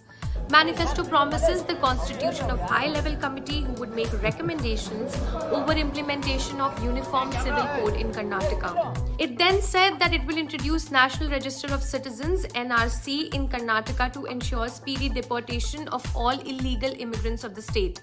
BJP promised 3 LPG cylinders to be given free to BPL families during the months of Yugadi, Ganesh Chaturthi and Deepavali. Atal Ahar Kendra in every ward of every municipal corporation will provide affordable and quality food across the state. 10 lakh houses have been promised for the homeless under Sarva Rigu Shuru Yojana. Further, government will partner with eminent individuals and institutions for holistic upgradation of government schools under Vishveshwaraya Vidya Yojana. Financial incentives have been mentioned for youth to pursue coaching for IAS, KS, banking and other government jobs. Further, free annual master health checkup for senior citizens has also been promised. Development of Bangalore also made it in the manifesto. It said that Bangalore will be designated as state capital region and a comprehensive technology-led city development program will be executed. The manifesto also promised to transform Karnataka into a premier hub of electric vehicles by setting up charging stations, supporting 1,000 startups, converting BMTC buses into fully electric buses and creating an EV city on the outskirts of Bangalore. Congress ने मुझे गाली देने वाला पिटारा फिर खोल दिया है। मैंने पहला ऐसा प्रधानमंत्री देखा है बहनों और भाइयों, पहला देखा है ना, जो आपके सामने आकर रोता है कि मुझे गाली लग रही है, मुझे गाली दे रहे हैं। On Sunday, while delivering a speech, Congress General Secretary Priyanka Gandhi Vadra remarked that Prime Minister Narendra Modi was the first Prime Minister to cry in front of people. बड़ी अजीब बात है, पिछले 2-3 दिनों से मैं देख रही हूं, मैंने तो बहुत प्रधानमंत्री देखे हैं। इंदिरा जी को देखा, गोली खाई उन्होंने इस देश के लिए। राजीव गांधी को देखा, शहीद हुए इस देश के लिए। नरसिम्हा राव जी को देखा, मनमोहन सिंह जी को देखा, मेहनत करते हुए दिन रात को इस देश के लिए। लेकिन मैंने पहला ऐसा प्रधानमंत्री देखा है बहनों और भाइयों, पहला देखा है ना, जो आपके सामने आकर रोता है कि मुझे गाली लग रही है, मुझे गाली दे रहे हैं। आपके दुख सुनने के बजाय अपना दुखड़ा आपको सुनाते हैं। और किसी ने उनके ऑफिस में बैठकर एक लिस्ट बनाई है। अरे आपके दुखों की लिस्ट नहीं है वो आपकी समस्याओं की लिस्ट नहीं है। वो ये लिस्ट नहीं है कि किसानों की क्या समस्या है, हमें क्या करना। वो ये लिस्ट है कि मोदी जी को कितनी बार किसने गाली दी है। कम से कम एक पन्ने पे फिट तो आ रही है। अगर मेरे परिवार को जो गालियां दी हैं इन लोगों ने, हम लिस्ट बनाना शुरू करें तो हम किताब पे किताब छपवा लेंगे। हिम्मत करो मोदी जी, मेरे भाई से सीखो। मेरा भाई कहता है गाली क्या, मैं गोली खाऊंगा इस देश के लिए। मेरा भाई कहता है सच्चाई के लिए मैं खड़ा रहूंगा। तुम गाली दो, गोली दो, छुरा मारो, कुछ भी कर लो, घबराओ मत मोदी जी, घबराओ मत। ये सार्वजनिक जीवन है, मोदी ये सब सहना पड़ता है, हिम्मत रखनी पड़ती है, आगे बढ़ना पड़ता है। और क्योंकि आज मैं आपसे बात कर रही हूं, मैं ये भी बता दूं कि एक और चीज आप अगर सीख जाएं तो बहुत अच्छा होगा। जनता की आवाज सुनिए। The statement came after Prime Minister Modi, while delivering a speech during his public rally in Karnataka on Sunday, spoke on Kharge's poisonous snake comment. Congress ने मुझे गाली देने वाला पिटारा फिर खोल दिया है। ये कांग्रेस के लोग कभी मेरी कब्र खोदना चाहते हैं, कभी मुझे सांप बुलाते हैं। सांप तो भगवान शिव की माला है। Post her speech, the Congress on Monday trended the Cry PM Pay CM hashtag on social media. Taking a cue from Priyanka, Congress leaders started hitting out at the Prime Minister on Twitter. On Sunday, Congress Rajya Sabha MP Randeep Singh posted a video of Priyanka's speech and wrote that the PM should start listening to the people. After the BJP released its poll manifesto on Monday, Congress leader Srivastava BY tweeted and attacked Prime Minister with the hashtag and called the manifesto bogus. Congress President Mallikarjun Kharge also tweeted claiming that people of Karnataka shall defeat the 40% commission government and elect a 100% commitment government under Congress. Meanwhile, Karnataka's Chief Minister also reverted to the statement and said that Prime Minister has never cried. Prime Minister कभी भी नहीं रोएंगे. अभी रोने का पिछले 9 साल से कांग्रेस ही कर रही है और इतना कर रही है कि उनके आंख में जो आंसू भी नहीं रहा, ना पीपल का सिंपैथी भी उनके तरफ नहीं रहा. ಮೋದಿ ಅಂದ್ರೆ ಈ ವಿಷದ ಹಾವಿದ್ದಂಗೆ. ನೀವಂದ್ರೆ ಇದು ವಿಷ ಅದ ಇಲ್ಲ ನೋಡೋಣ, ಸ್ವಲ್ಪ ನೆಕ್ ನೋಡೋಣ ನೆಕ್ಕಕ್ಕೆ ಹೋಗಿರಿ, ನೆಕ್ಕರು ಸತ್ತ. Congress President Mallikarjun Kharge compared Prime Minister Narendra Modi with a poisonous snake in an election rally in Kalburgi, Karnataka on April 27th. Modi ಅಂದ್ರೆ ಈ ವಿಷದ ಹಾವಿದ್ದಂಗೆ. ನೀವಂದ್ರೆ ಇದು ವಿಷ ಅದ ಇಲ್ಲ ನೋಡೋಣ, ಸ್ವಲ್ಪ ನೆಕ್ ನೋಡೋಣ ನೆಕ್ಕಕ್ಕೆ ಹೋಗಿರಿ, ನೆಕ್ಕರು ಸತ್ತ. Later, Kharge clarified that his remarks were not directed to Modi but the Bharatiya Janata Party. ಭಾರತೀಯ ಜನತಾ ಪಾರ್ಟಿ ಅದು ಒಂದೇನಪ್ಪ ಅಂತಂದ್ರೆ ಹಾವಿದ್ದಂಗೆ. ಅದಕ್ಕೆ ನೀವು ಹಿಂಗ ಸ್ವಲ್ಪ ಏನು ಹೇಳ್ತಾರೆ, ನೆಕ್ ನೋಡ್ತೀನಿ ಅಂತಂದ್ರೆ ಅಲ್ಟಿಮೇಟ್ಲಿ ಅದು ಡೆತ್ ಅಪ್ಪ ಅಂತ ಹೇಳಿದೆ. ವೈಯಕ್ತಿಕವಾಗಿ ನಾ ಯಾರಿಗೂ ಹೇಳೋದು ಇಲ್ಲ, ಈಗೂ ಹೇಳಿನಿ, ವೈಯಕ್ತಿಕವಾಗಿ ಯಾರ ಬಗ್ಗೆ ನನಗೆ ಅಸೂಯಿಲ್ಲ. Post his poisonous snake remark, BJP leaders condemned his foul language and demanded an apology. खड़गे जी सोचते मैं ऐसा कौन सा अपमानित करने वाला स्टेटमेंट मोदी जी को दूं जो सोनिया जी से भी भद्दा हो. कभी कोई कहता है मौत का सौदागर, कभी कोई कहता है नीच, कभी कोई कहता है बिच्छू, कभी कोई कहता है मोदी तेरी कब्र खुदेगी. अरे इस भाषा का प्रयोग करती है कांग्रेस पार्टी, मोदी तेरी कब्र खुदेगी. शर्म आनी चाहिए इन कांग्रेस के नेताओं को, देश से माफी मांगनी चाहिए. आप उनको सांप कहोगे, बिच्छू कहोगे, नीच कहोगे, कातिल कहोगे, कभी कुछ और कहोगे, कब्र खोदोगे. कांग्रेस वालों, जिसकी जो खोदोगे वो तुम्हारे लिए ही होने वाला है. आप चुनाव नहीं जीत सकते तो कम से कम अभद्र भाषा का प्रयोग करना तो बंद करें. शायद कांग्रेस की हालत वो हो गई जो बिन पानी मछली की होती है, वो तड़प रहे हैं सत्ता के बिना. मल्लिकार्जुन खड़गे माफी मांगना, पूरे देश का माफी मांगना, प्रधानमंत्री जी का माफी मांगना, ये पहला बयान नहीं है.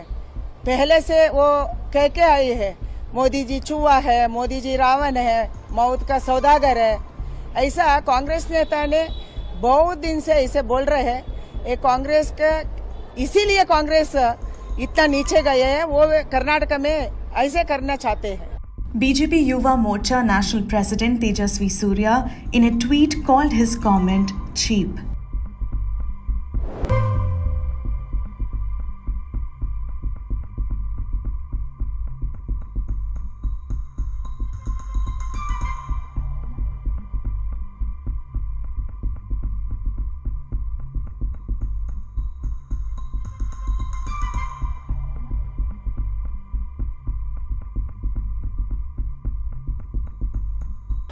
ಅಮೆರಿಕಾ ಒಂದು ಕಾಲದಲ್ಲಿ ವೀಸಾ ಕೊಟ್ಟಿರಲಿಲ್ಲ.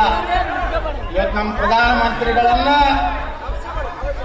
ಕೆಂಪು ಹಾಸಿಗೆ ಮೂಲಕ ಸ್ವಾಗತ ಮಾಡಿ ಹೆಗಲ ಮೇಲೆ ಕೈ ಹಾಕೊಂಡು ಹೋಗುವಂತ ಒಂದು ವಿಶ್ವದ ನಾಯಕರಾಗಿ ಇವತ್ತು ಪ್ರಧಾನಮಂತ್ರಿ ನರೇಂದ್ರ ಮೋದಿ ಅವ್ರ ಬಗ್ಗೆ ನಾಗರ ಹಾವಿಗೆ ಹೋಲಿಸ್ತಾರೆ, ವಿಷ ಕಚ್ತಾರತ್ತೆ. ನಿಮ್ಮ ಪಾರ್ಟಿ ನೀವೇನು ಯಾರ ಮ್ಯಾಗ ಕುಣಿಲಕತ್ತಿರಲ್ಲ. ಸೋನಿಯಾ ಗಾಂಧಿ ಏನು ವಿಷಕನ್ನೇ ನಂಗಾದ್ರೆ ಈ ದೇಶ ಹಾಳು ಮಾಡೋಣಂತ ಚೀನಾ ಮತ್ತು पाकिस्तान एजेंट रह ಕೆಲಸ ಮಾಡುವಂತ सोनिया गांधी. अब तक मुझे ये कांग्रेस के लोगों ने 91 टाइम 91 टाइम अलग अलग गालियां दी है।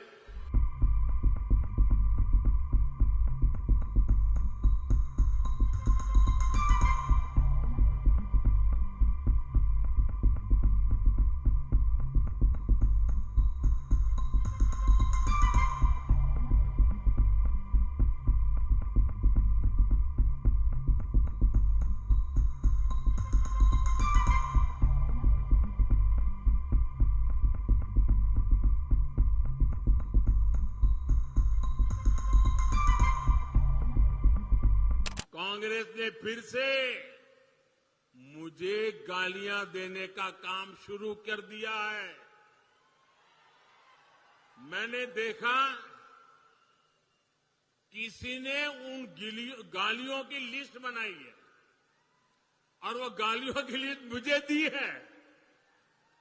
अब तक मुझे ये कांग्रेस के लोगों ने 91 टाइम अलग अलग गालियां दी है। अरे कांग्रेस ने ये गालियों की डिक्शनरी में टाइम खराब करने के बजाय अगर इतनी मेहनत उन्होंने गुड गवर्नेंस के लिए की होती, कांग्रेस कार्यकर्ताओं का उत्साह बढ़ाने के लिए किया होता, तो आज कांग्रेस की ऐसी दुर्दशा न होती, ऐसी दयनीय स्थिति नहीं आती। लेकिन साथियों, जो भी गरीब के लिए काम करता है, जो देश के लिए काम करता है, उसे अपमानित करना ये कांग्रेस का इतिहास है। मैं अकेला नहीं हूं जिस पर इस तरह के हमले किए गए। आपको मालूम है, पिछले चुनाव में चौकीदार चोर चलाया, फिर आगे बढ़ गए मोदी चोर चलाया, फिर पूरा ओबीसी समाज चोर है चलाया, और अभी तो चुनाव की शुरुआत हुई कर्नाटका में, और मेरे लिंगायत भाइयों बहनों को भी चोर कहने की हिम्मत कर दी। कांग्रेस के लोग कान खोल करके सुन ले, आपने जब जब जिसको गाली दी है, उन्होंने आपको ऐसी सजा दी है, ऐसी सजा दी है, आप दोबारा खड़े नहीं हो पाए हैं। इस बार कर्नाटका में भी ये गाली का जवाब, इनके सम्मान पर जो चोट पहुंची है, उसका जवाब वोट से दिया जाएगा, वोट से दिया जाएगा।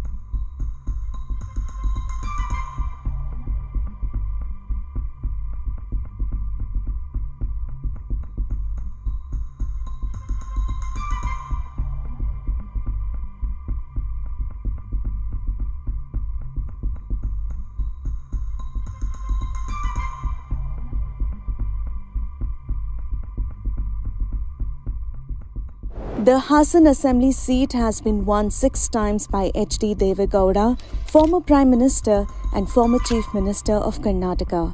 He is a much-loved figure in the Vocaliga turf of southern Karnataka. Presently, Hassan is being held by his grandson Prajwal Revanna. However, the family infighting could wean away their Vocaliga and Hassan vote banks. Voters across the constituency are well aware of the fight between Gowda's son H.D. Kumaraswamy and his sister-in-law Bhavani Revanna, who too had expressed her wish to contest from the seat. Because we are harassed with the dictators and family politics of the area. We want one change. However, the Gowdas presented a united front when the party named a local JDS worker and son of four-time MLA HS Prakash HP Swaroop as its candidate from Hassan seat.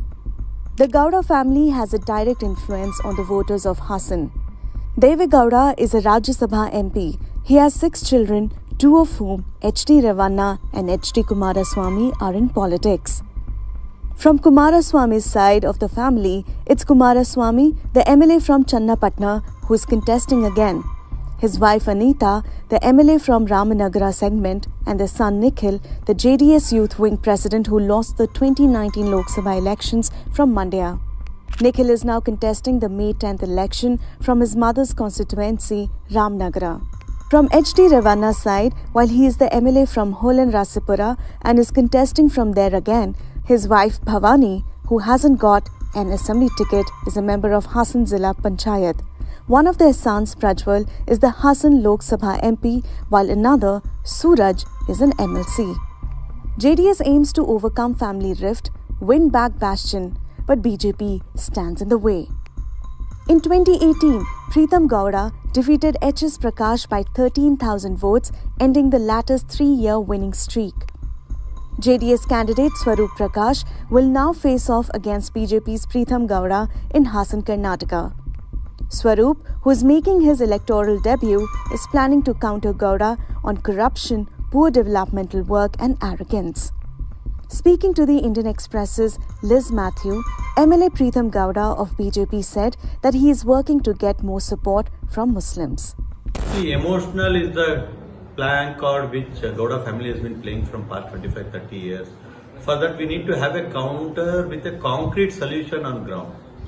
That concrete solution should be the irrigation project, the infrastructure one, and the basic need of a common man.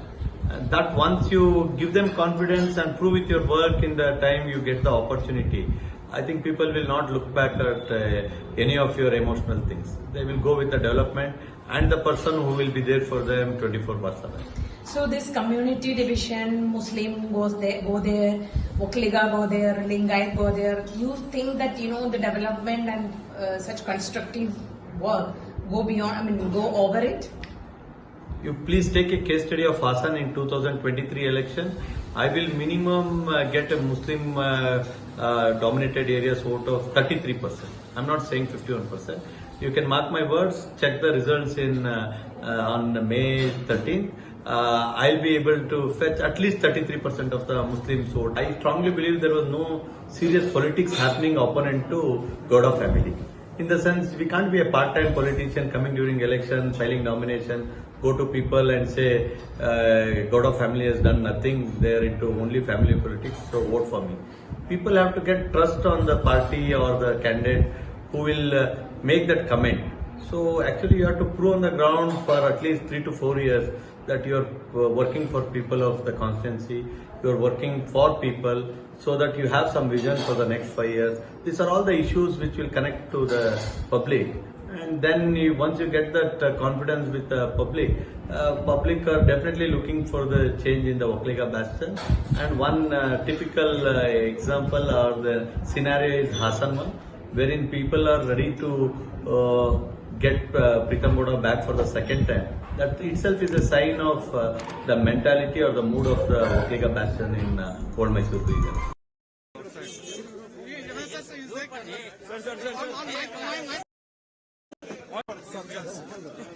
Let everybody come.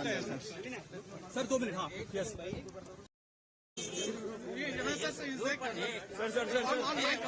Mic on. Sir. On.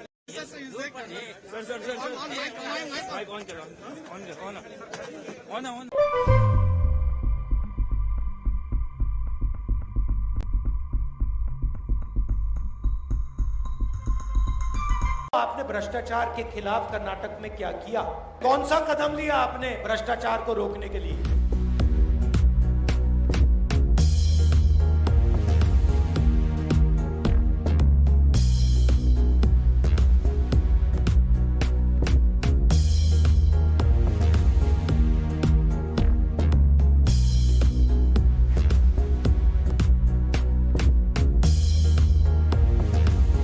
Karnataka की सरकार ने पिछले 3 साल में क्या किया उसके बारे में प्रधानमंत्री एक शब्द नहीं बोलते। तो मैं प्रधानमंत्री से पूछता हूं, ये जो आपकी सरकार है, चोरी की सरकार है।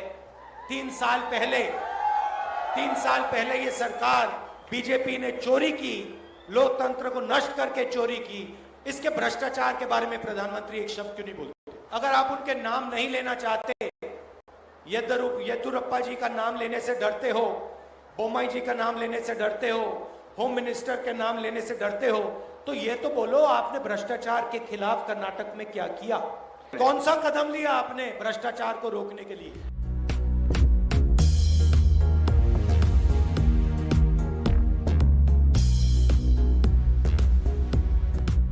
कर्नाटका के लोगों को कांग्रेस और जेडीएस दोनों से सावधान रहना है। Congress Yeah, the results are now coming in the final stages. We have been not able to make the mark in spite of a lot of efforts have been put up by everybody, right from our Prime Minister to the workers. Congress has been able to make the mark, and we'll do the detailed analysis once all the results come, because they're all trends are there now. Once the results come, we will do the detailed analysis, and as a political party and as a national political party, we'll not only analyze, and we'll see that what are the gaps and what are the deficiencies were there at different levels. We'll look into that and improve upon it, and we'll take this result in our stride, and we'll go ahead and reorganize the party and come back during Lok Sabha election. Yeah, the results are now coming in the final stages. We have been not able to make the mark in spite of a lot of efforts have been put up by everybody, right from our Prime Minister to the workers. Congress has been able to make the mark, and we'll do the detailed analysis once all the results come, because they're all trends are there now. Once the results come, we will do the detailed analysis, and as a political party and as a national political party, we'll not only analyze, and we'll see that what are the gaps and what are the deficiencies were there at different levels. We'll look into that and improve upon it, and we'll take this result in our stride, and we'll go ahead and reorganize the party and come back during Lok Sabha election. Yeah, the results are now coming in the final stages. We have been not able to make the mark in spite of a lot of efforts have been put up by everybody, right from our Prime Minister to the workers.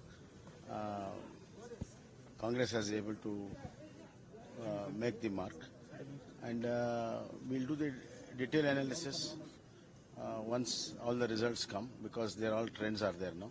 Once the results come, we will do the detailed analysis, and as a political party and as a national political party, we'll not only analyze, and we'll see that what are the gaps and what are the deficiencies were there at different levels. We'll look into that and improve upon it, and we'll take this result in our stride, and we'll go ahead and reorganize the party and come back during Lok Sabha election. Yeah, the results are now coming in the final stages. We have been not able to make the mark in spite of a lot of efforts have been put up by everybody, right from our Prime Minister to the workers. Congress has been able to make the mark, and we'll do the detailed analysis once all the results come, because they're all trends are there now. Once the results come, we will do the detailed analysis, and as a political party and as a national political party, will not only analyze and we will see that what are the gaps and what are the deficiencies were there at different levels. We will look into that and improve upon it, and we will take this result in our stride, and we will go ahead and reorganize the party and come back during Lok Sabha election. Yeah, the results are now coming in the final stages. We have been not able to make the mark in spite of a lot of efforts have been put up by everybody, right from our Prime Minister to the workers.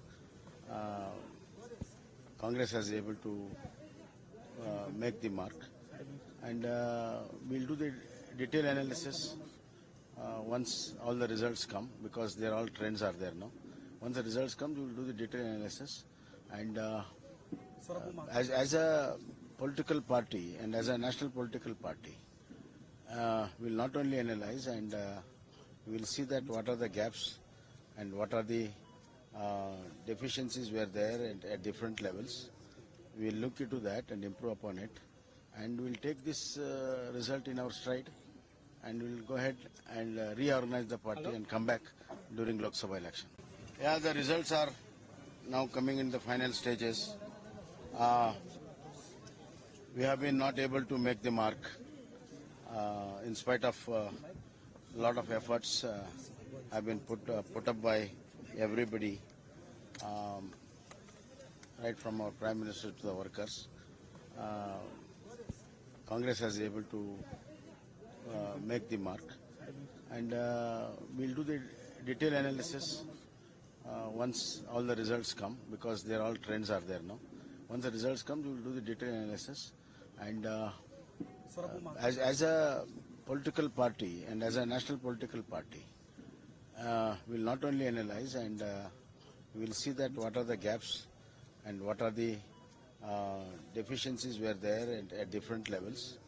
We'll look into that and improve upon it, and we'll take this result in our stride, and we'll go ahead and reorganize the party and come back during Lok Sabha election.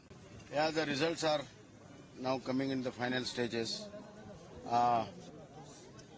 We have been not able to make the mark in spite of a lot of efforts have been put up by everybody,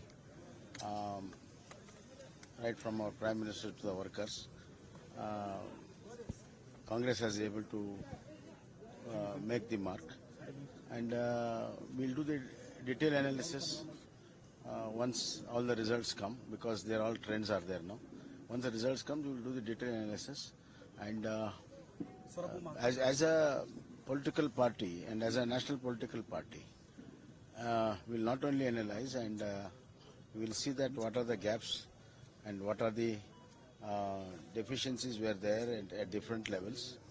We'll look into that and improve upon it, and we'll take this result in our stride, and we'll go ahead and reorganize the party and come back during Lok Sabha election. Yeah, the results are now coming in the final stages. We have been not able to make the mark in spite of a lot of efforts have been put up by everybody, right from our Prime Minister to the workers. Congress has been able to make the mark, and we'll do the detailed analysis once all the results come, because they're all trends are there now.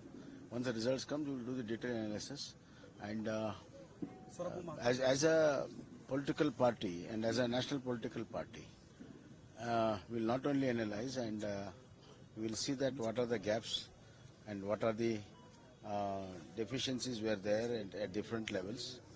We'll look into that and improve upon it, and we'll take this result in our stride, and we'll go ahead and reorganize the party and come back during Lok Sabha election. Yeah, the results are now coming in the final stages.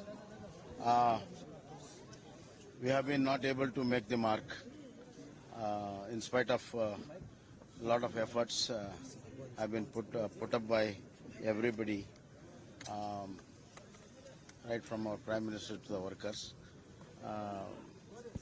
Congress has been able to make the mark, and we'll do the detailed analysis once all the results come, because all trends are there now. Once the results come, we will do the detailed analysis, and as a political party and as a national political party, we'll not only analyze, and we'll see that what are the gaps and what are the deficiencies were there at different levels. We'll look into that and improve upon it, and we'll take this result in our stride, and we'll go ahead and reorganize the party and come back during Lok Sabha election. Yeah, the results are now coming in the final stages. We have been not able to make the mark in spite of a lot of efforts have been put up by everybody, right from our Prime Minister to the workers. Congress has been able to make the mark, and we'll do the detailed analysis once all the results come, because all trends are there now. Once the results come, we will do the detailed analysis, and as a political party and as a national political party, we'll not only analyze, and we'll see that what are the gaps and what are the deficiencies were there at different levels. We'll look into that and improve upon it, and we'll take this result in our stride, and we'll go ahead and reorganize the party and come back during Lok Sabha election. Yeah, the results are now coming in the final stages. We have been not able to make the mark in spite of a lot of efforts have been put up by everybody, right from our Prime Minister to the workers. Congress has been able to make the mark, and we'll do the detailed analysis once all the results come, because all trends are there now. Once the results come, we will do the detailed analysis, and as a political party and as a national political party, we'll not only analyze, and we'll see that what are the gaps and what are the deficiencies were there at different levels. We'll look into that and improve upon it, and we'll take this result in our stride, and we'll go ahead and reorganize the party and come back during Lok Sabha election. Yeah, the results are now coming. One Q in.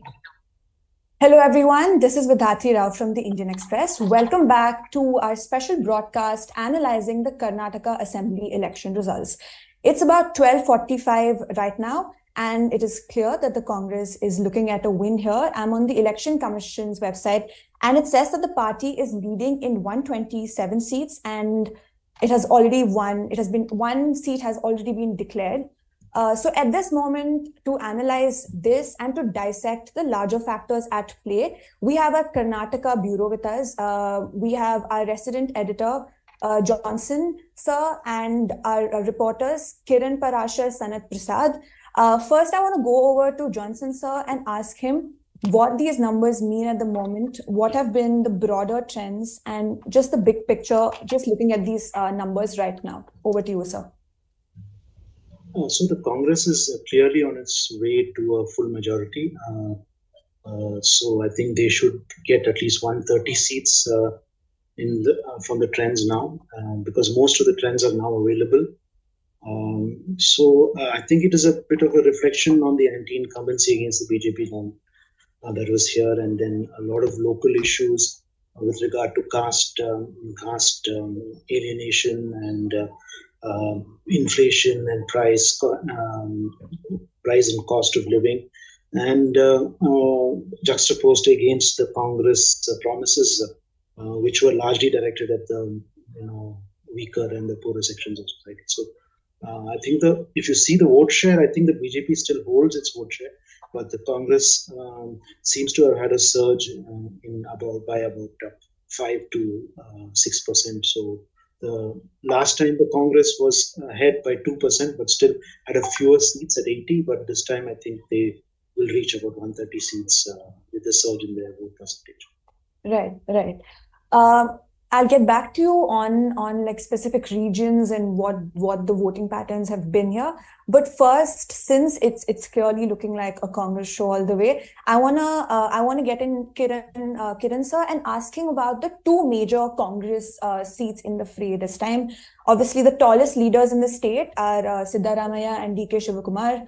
And Siddaramaiah has contested from the Varuna constituency and DK Shivakumar has contested from the Kanakapura constituency. So Kiran sir, can you just tell us about these particular seats? What are the numbers looking like at the moment? And could you just give us a background of how these seats have voted in the previous elections as well?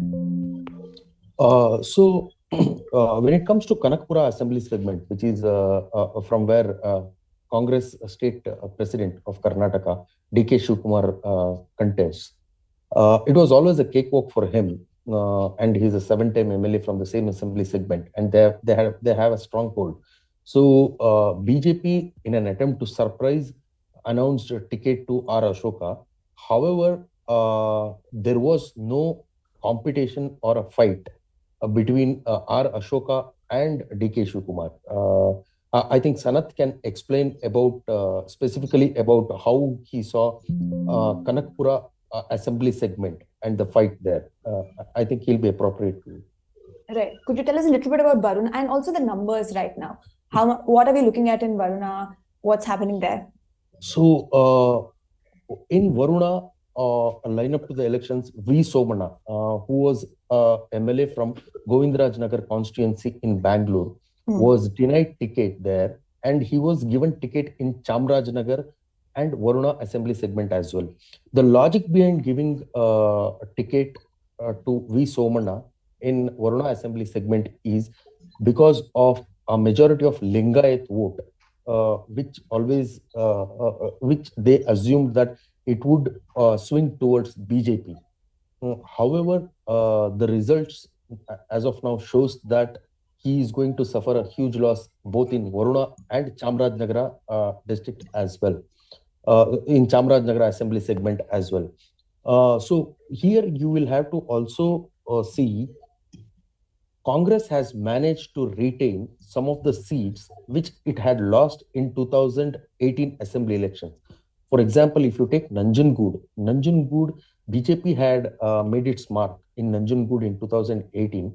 But this time, I think Congress is going to win, despite absence of leader Dhruva Narayan. His son, Darshan Dhruva Narayan, is going to win that seat. And also T. Narsipura, former PWD minister H.C. Mahadevappa, who had lost the elections last time, is winning, is leading by a good margin this time.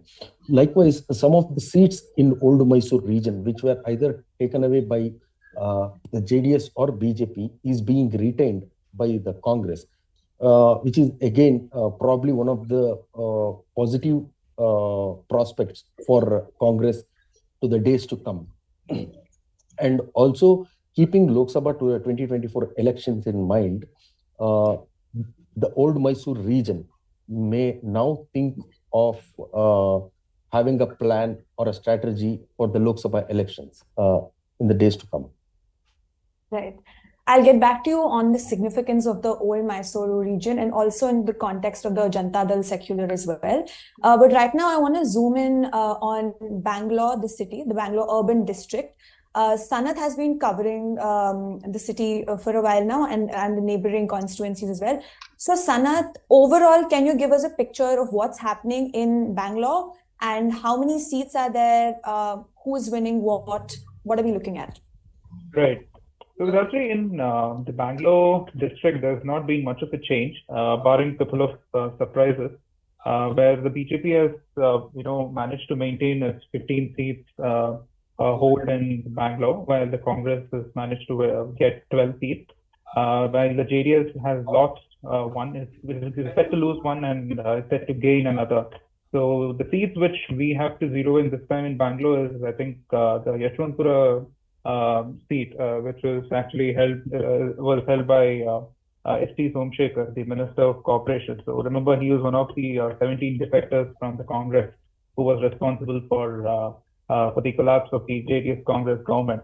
So he is set to he's trailing by a huge margin in Yeshwanthpura constituency, while Javarai Gowda of the JDS, who has lost twice.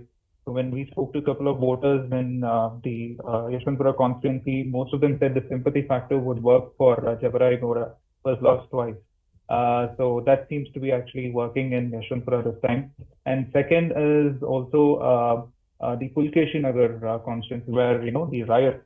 So this had a major impact on the Muslim community, who make up of about over 50% of the Pulkeshi Nagar's population.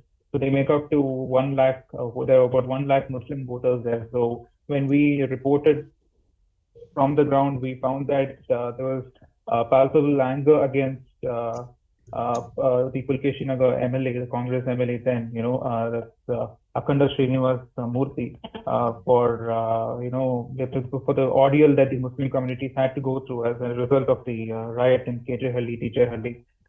So even the local Muslim leaders, the Maulanas, they in fact admitted that this time they are going to tell their Muslim brothers and sisters to vote for the Congress and not give a chance to Akhanda Srinivas Murthy, who is now trailing by a margin from the BSP ticket.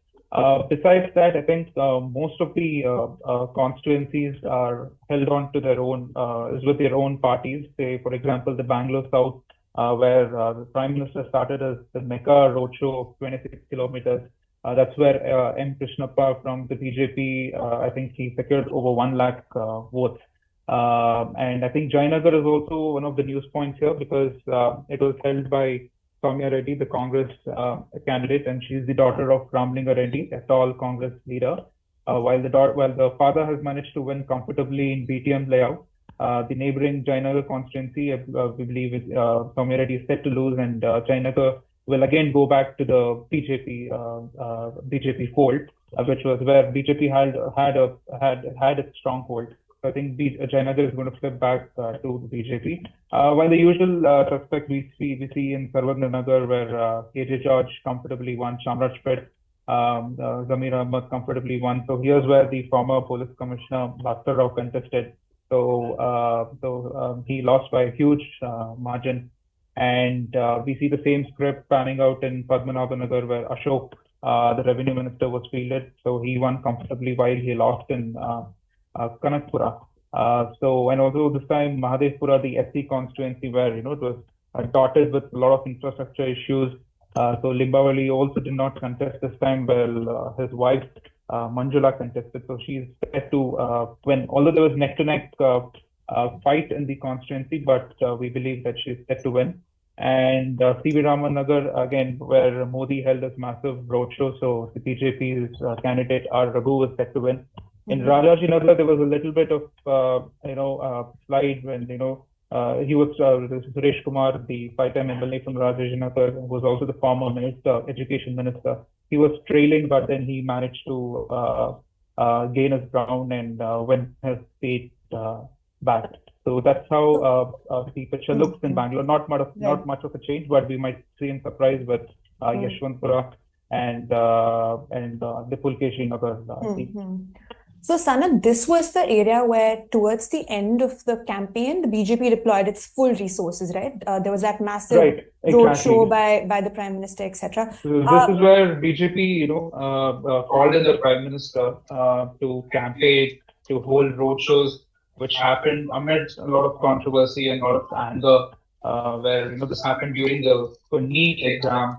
And the public was put into a lot of inconvenience, where the vehicles the movement was suspended. So they wanted to, they targeted at least 20 seats. That's what their target was. But then I think it's set to remain the same with 15. Yeah. So can you approximately give me the numbers? How many seats is the BJP looking at in Bengaluru out of the 28 seats approximately, and how many seats is the Congress? It would be around 15 seats. For which party? For the 15 in Bangalore. Right, yeah. right. While the Congress is set to get about 12 and JDS 1. That's what it looks like. Right. Akram, our reporter, has also joined us. Hi, Akram. I actually want to bring you in on the question of like defections. This was a conversation that was playing out at the time of ticket distribution because we had two very high-profile sort of leaders. Defections, Yeah, from the Congress moving to the BJP. Now, obviously, we had Jagadish Shettar, a former CM, and Savadi, who was a deputy CM. Now, could you tell me about those two constituencies? So, Savadi's constituency is Athani, and Jagadish Shettar's constituency is Hubli Dharwad Central. I believe he's trailing in Hubli Dharwad Central. Can you give us a picture of the numbers there? Yeah, in Hubli Dharwad Central, obviously, which is a bastion of the BJP. I think Mahesh Tenginkai, who's the BJP General Secretary of the state unit, will win the election because he has a considerable lead now against Shettar. Shettar had thought that his performance as MLA, as BJP MLA since 1994 would help him win the elections here, but that was not the case. Whereas in Athani, in Belgaum district, Lakshman Saudi is looking at a win. He had a healthy lead. I think the result should be out sometime now. So basically, I think in these two constituencies that you have mentioned, I think it will be one rebel will win and another rebel will lose. But in another defection, if you can, for instance, there is a defection of Shulinge Gowda, who was a JDS candidate who joined Congress in Arsikere. I think he's also leading and might win the election there. So I'm just coming back from, say, the Congress office and DK Shivkumar's residence, and there is a lot of enthusiasm in front of the Congress office. A lot of party supporters there preparing for the celebrations. Crackers have been burst. So I think Shivkumar has also spoken to the media a while ago, highlighting the performance of the party, which he said was along expected lines, because DK Shivkumar had insisted that the party would win around 140 seats. Right now, some reports indicate that they're leading in 131, which would be a very good win for Congress in the state.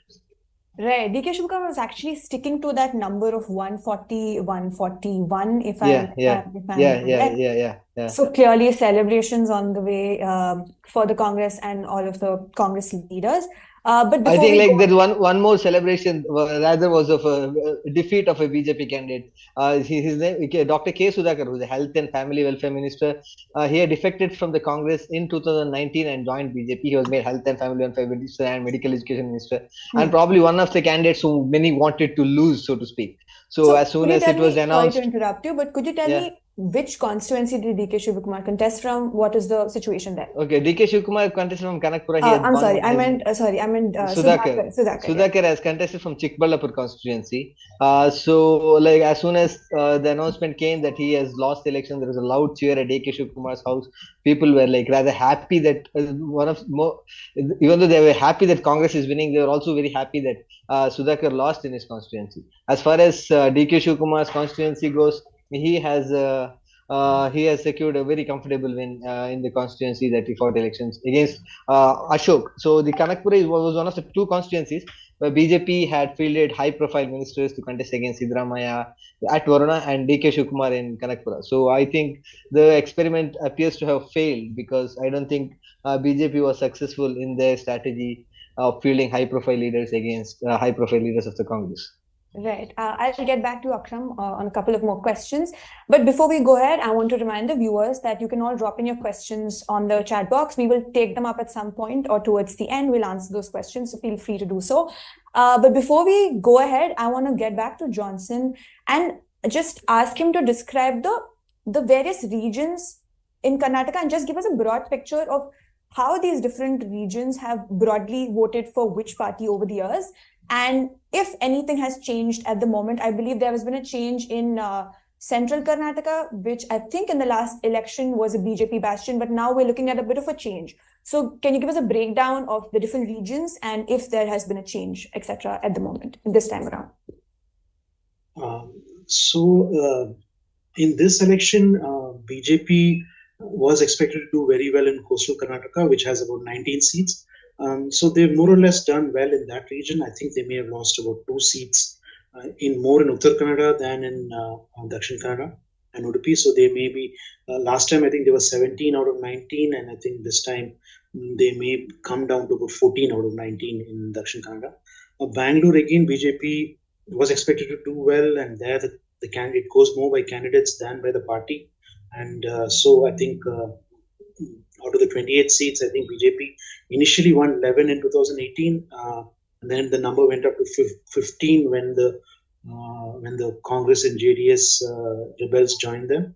So I think from 15 they would probably go to 17.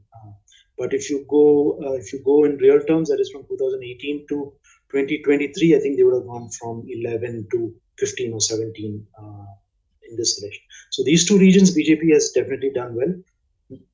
Now their stronghold is Mumbai, Karnataka, which is also called Kittur Karnataka, where there are 50 seats. And last time I think BJP won 30 and Congress won about 17 of those seats. I think this time those, at least it is more like 24, 25 kind of a division between the Congress. So BJP has lost seats there and Congress has gained at least about 7 seats in Mumbai, Karnataka, which is the Lingayat belt. And although leaders like Jagdish Shettar may have lost, there has been ripple effect of those, Lingayat leaders leaving the party in other constituencies in the region and consolidation of other castes votes for the Congress. Then Central Karnataka, there's about 23 seats. These are Central Karnataka is amongst the poorer regions and even North. Kalyan Karnataka amongst the more poorer regions. Kalyan Karnataka has 40 seats and Central Karnataka has 23 seats. Last time Congress won 21 in Kalyan Karnataka, that's Hyderabad, Karnataka.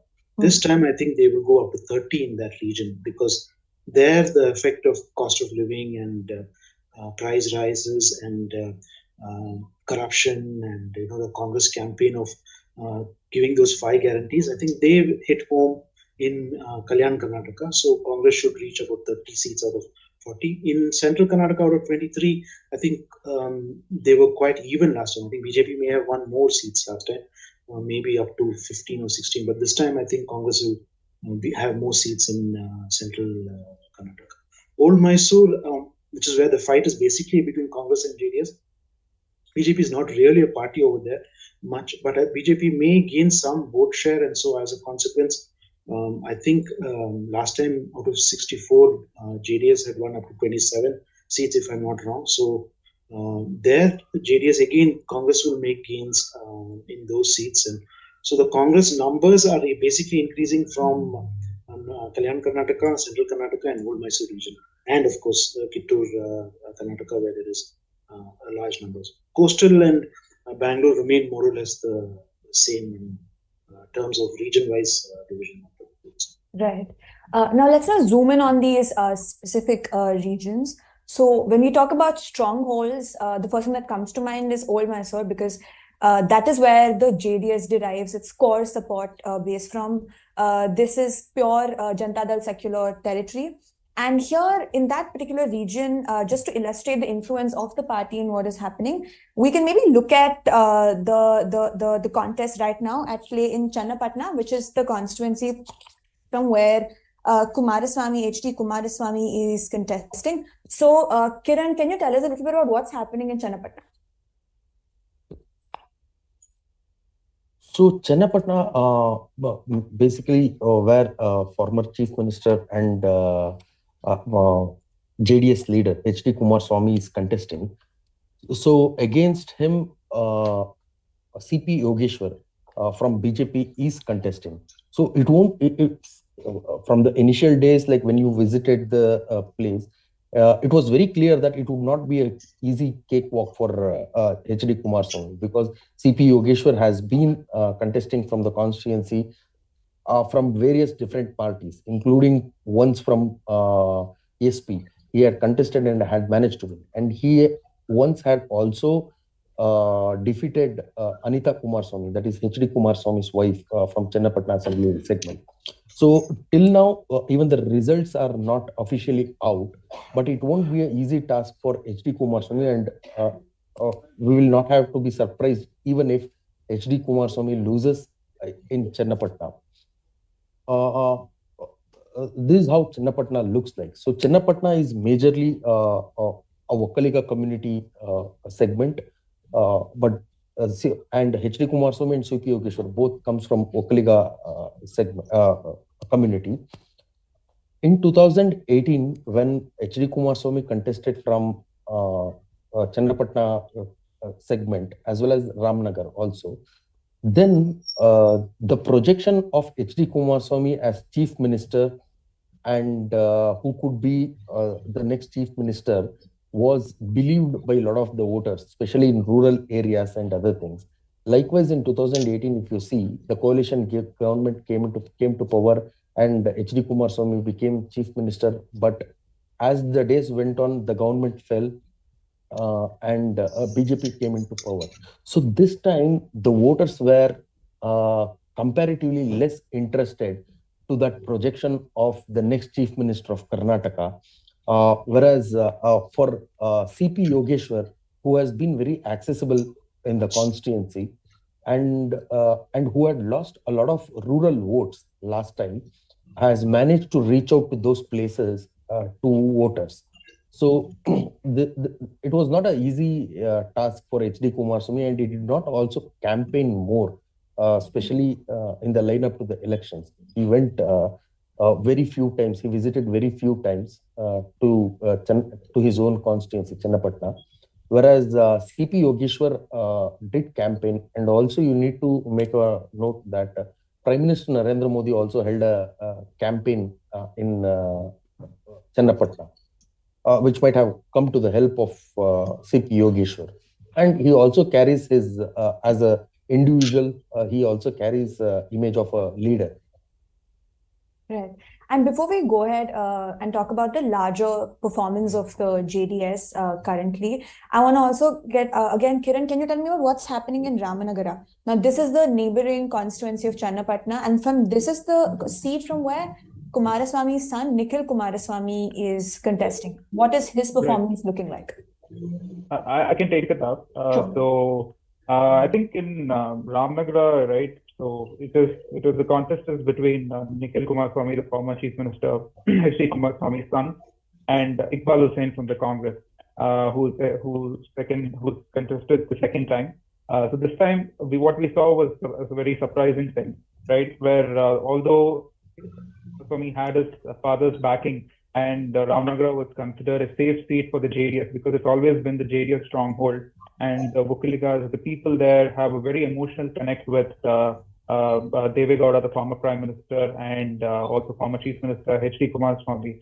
So it was expected that Nikhil Kumaraswamy would at least win the seat after his unsuccessful attempt in the Lok Sabha elections, where he contested from Mandya and he lost to Sumalata Ambrish. But unfortunately, this election has again handed him another defeat, where he made his electoral debut in the Vidhan Sabha space. So it must have been it was a very challenging contest here, because most of the town, the Ramnagara town, actually sided with Iqbal. And while the JDS, most of the rural side of Ramnagara was actually supposed to, they always supported the JDS, while the town supported the Congress. So, but this election actually showed that, Iqbal Hussain managed to buckle under all this, the Vokaliga emotional connect, the Vokaliga factor, and the high-handedness of JDS star leaders like Kumaraswamy. So he has managed to get rid all of these, and he has managed to win this seat, and that's what has changed. So this will be yet another defeat for Nikhil Kumaraswamy after his first defeat in the Lok Sabha election. But the picture in Hassan, which is in the Hassan city, which is again the old Mysore region, is different. So there with Swarup Prakash, so that's a major news point, where Pritam Gowda was the only BJP candidate in 2018 to win in Hassan district. But now I think the JDS is back on track, and they have got the grip again with in Hassan, where Swarup Prakash was fielded. So this, we'll have to remember that this happened in a situation where Bhavani Revanna was supposed to contest, which H.D. Revanna's wife Bhavani Revanna wanted to contest the seat. But ultimately H.D. Kumaraswamy had the last laugh in this, while he decided to field Swarup Prakash, who is the son of H.S. Prakash, the four-time MLA from the seat. So saying that he's a party worker, and JDS, that was basically to shed the perception that JDS is not into dynastic politics. So they value the hard work of the party workers. So in that context is what Swarup Prakash was given the ticket, and we believe he has delivered. So even when he spoke to the press today after his victory, he said, this victory was under the leadership of H.D. Revanna and Kumar Swamy and Deve Gowda, who were considered as strong Vokaliga leaders, and to whom people have a really emotional connect in that old Mysore region. So these are the two stark stories we see from old Mysore region, one that's Ramnagara and one that's Hassan city. So I actually now want to bring in Johnson again to talk about the JDS's performance and show this time.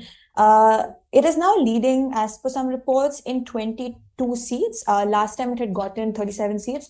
And as Sana just pointed out to us, it's facing a sort of a tough contest in Channapatna, which is Kumaraswamy's seat, and that's a big deal.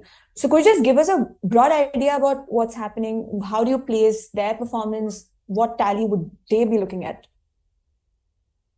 So JDS, the JDS has lost a lot of vote share.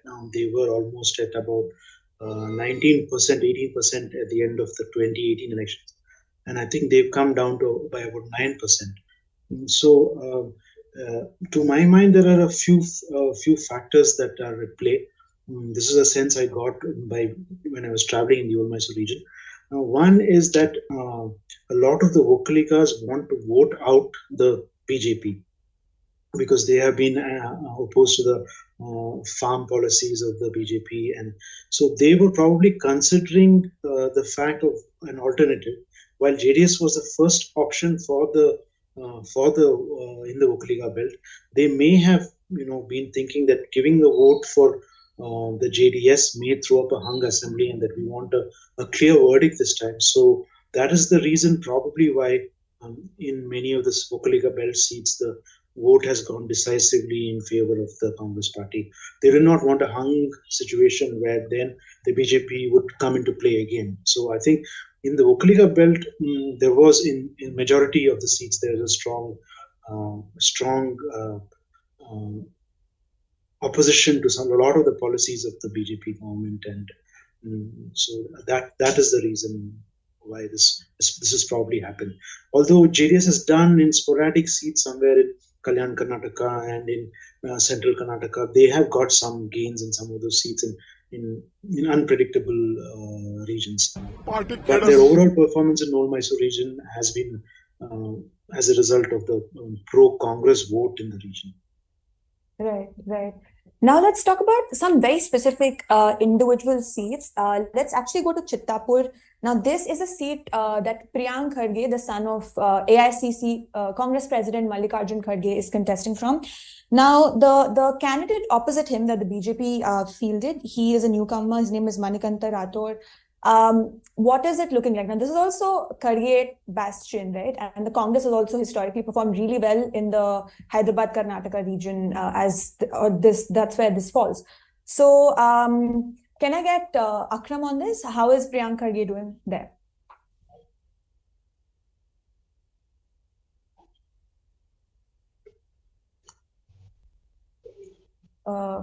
If you want, I can respond. Okay.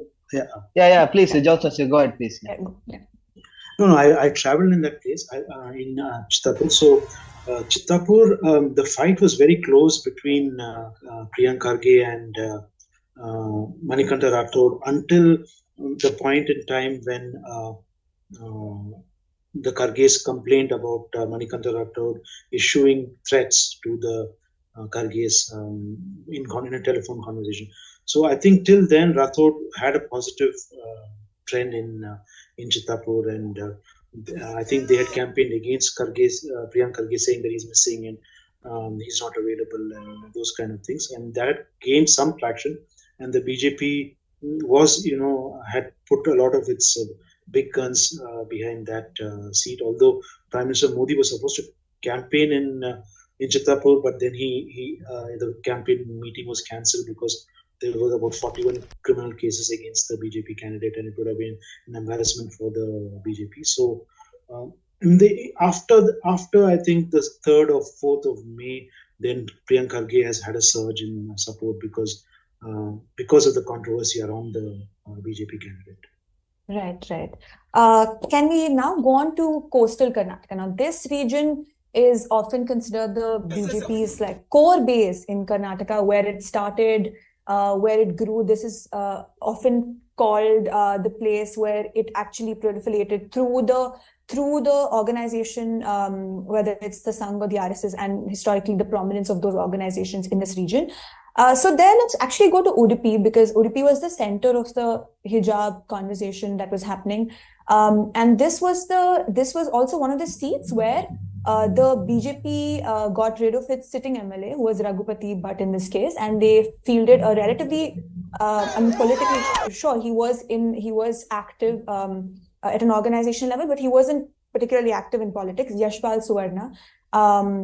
So can we just look at the performance, what's happening in Udupi, just give us a broad context. Again, can I get Akram on this?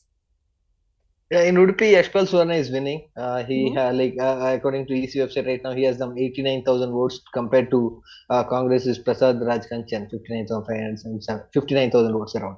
So basically, this is not a surprise, because this is again one of those safe seats for the BJP, where BJP generally wins. And the coastal region, the cadre for the BJP is very strong, and irrespective of the candidate, it feels the party workers are there to work for the party and ensure its win. That is reflected in the results again this year too. Even though they might have lost 1 or 2 seats more than what they did in 2018, their performance has been very strong in this region.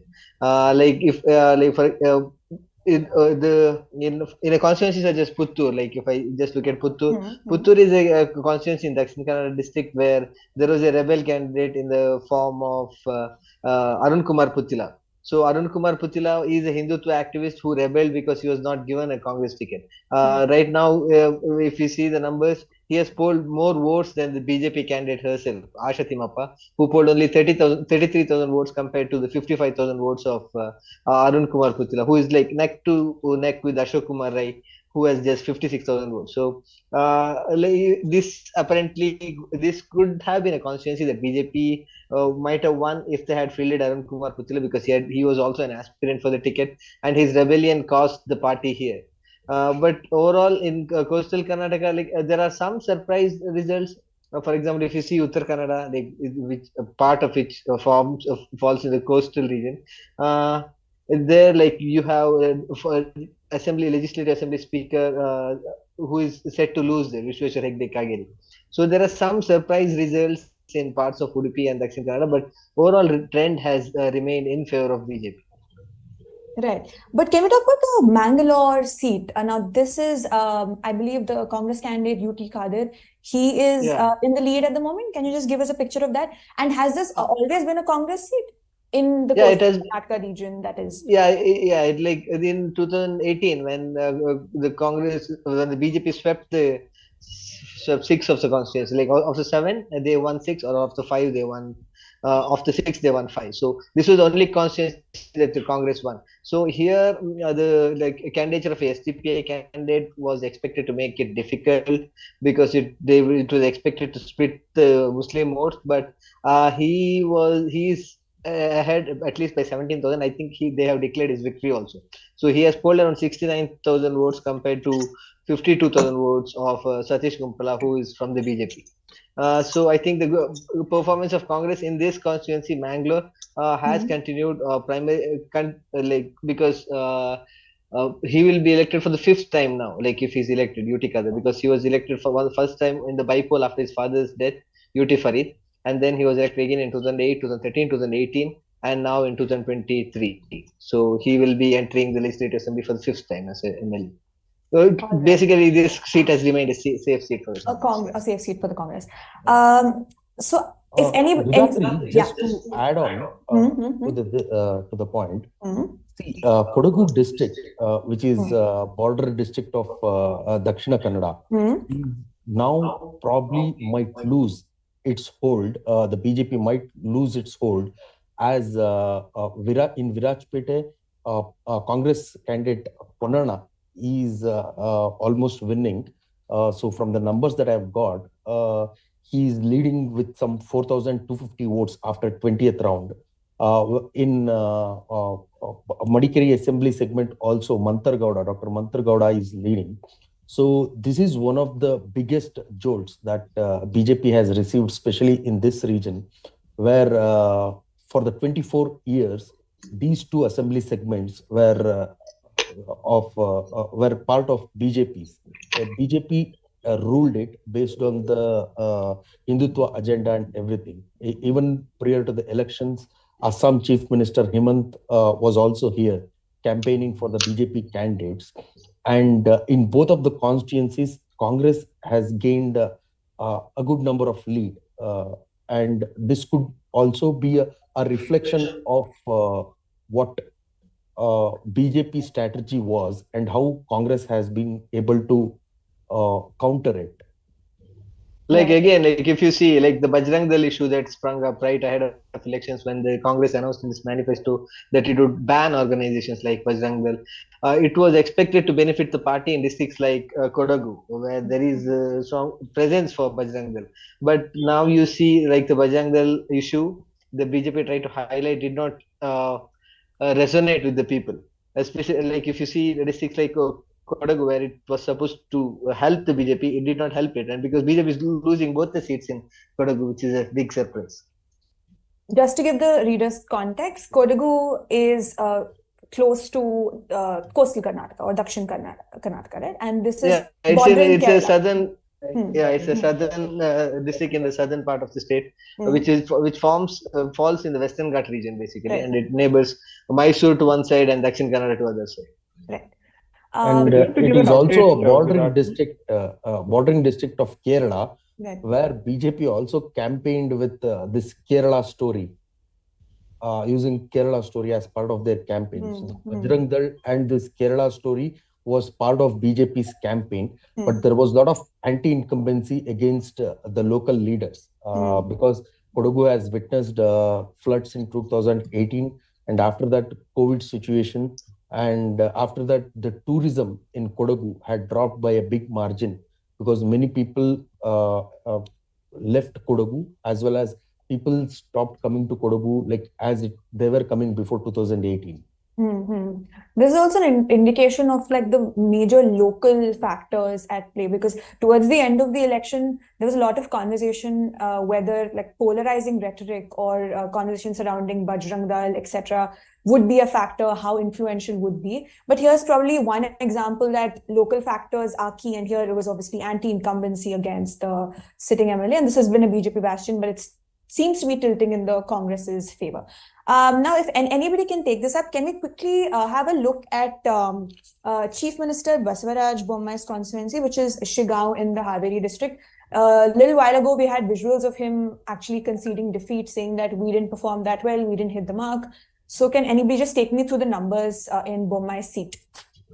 I had covered Shigaon before the elections, and even though he was expected to face some contest, he was Bommai was people thought that Bommai would win, which is what has happened. So Bommai has secured some 86,000 votes to compared to Yasir Ahmad Khan, who contested from Congress, who has 57,000 votes.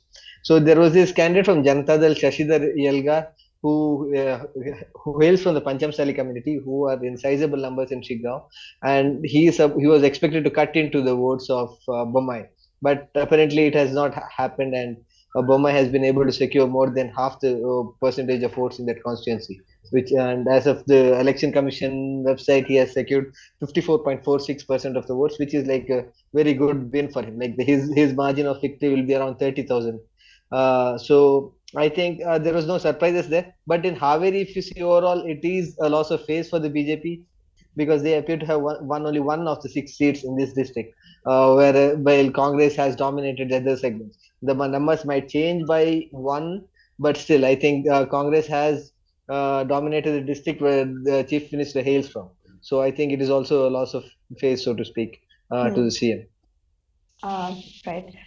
So we will be wrapping up this discussion right now. We have more analysis and conversation coming up on this platform. You can just go to our YouTube channel and access this live. I think, Virati, there's been an update to the Chinagar constituency. All the while, Soumya Reddy was trailing.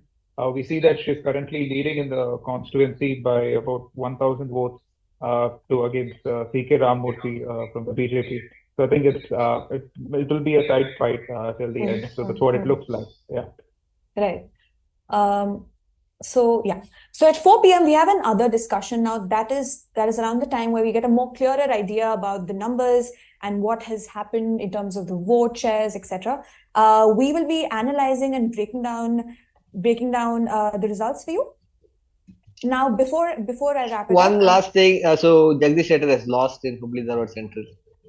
Sorry? Jagdish Shettar has lost in Hubli Dharwad Central, and Mahesh Tenginkai has won. Yeah. Okay. That's an interesting update because Shettar's exit there were lots of eyes on Shettar's exit and a lot of conversation in terms of the differences within the BJP as well, because he blamed B.L. Santosh for denying him. He alleged that he had denied him a ticket. So we have a discussion at 4 p.m. As I mentioned, we'll break down more numbers there for you. We'll be in conversation with Manoj CG, who covers Congress for us, Liz Matthew, who covers the BJP with us, and some of our Karnataka bureau as well. Again, but before we wrap this up, I want to again remind the viewers that on our website, we're currently running a live of a blow-by-blow account of what's happening in the results. So you can access all of the numbers as we speak. But we also have an analysis blog running on the Political Pulse section of the website, where you can get a more rounded perspective on what these numbers actually mean. So please also like, share, and subscribe to the channel, and tune in at 4 p.m. for the discussion where we break down what has happened in Karnataka. So before we end this, I want to go back to Johnson and just ask him about the key takeaways. We've discussed these individual seats, but broader picture, what do you have to say? You've been covering the state for years. What is something you've noticed this time around?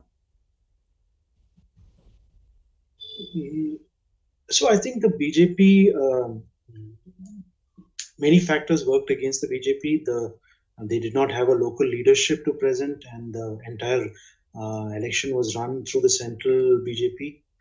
Then key leaders, the caste factor was not considered. There was a lot of factions within the BJP itself, so they were never a cohesive unit, and it had required the central leadership and to come in and think. And they did not read the ground too well in terms of the build-up of animosity with regard to the cost of LPG cylinders and fuel price rise, and which is when you see it against the context of corruption, I think that worked very well for the Congress in the poorer parts of the state, and so all these factors worked well for the Congress.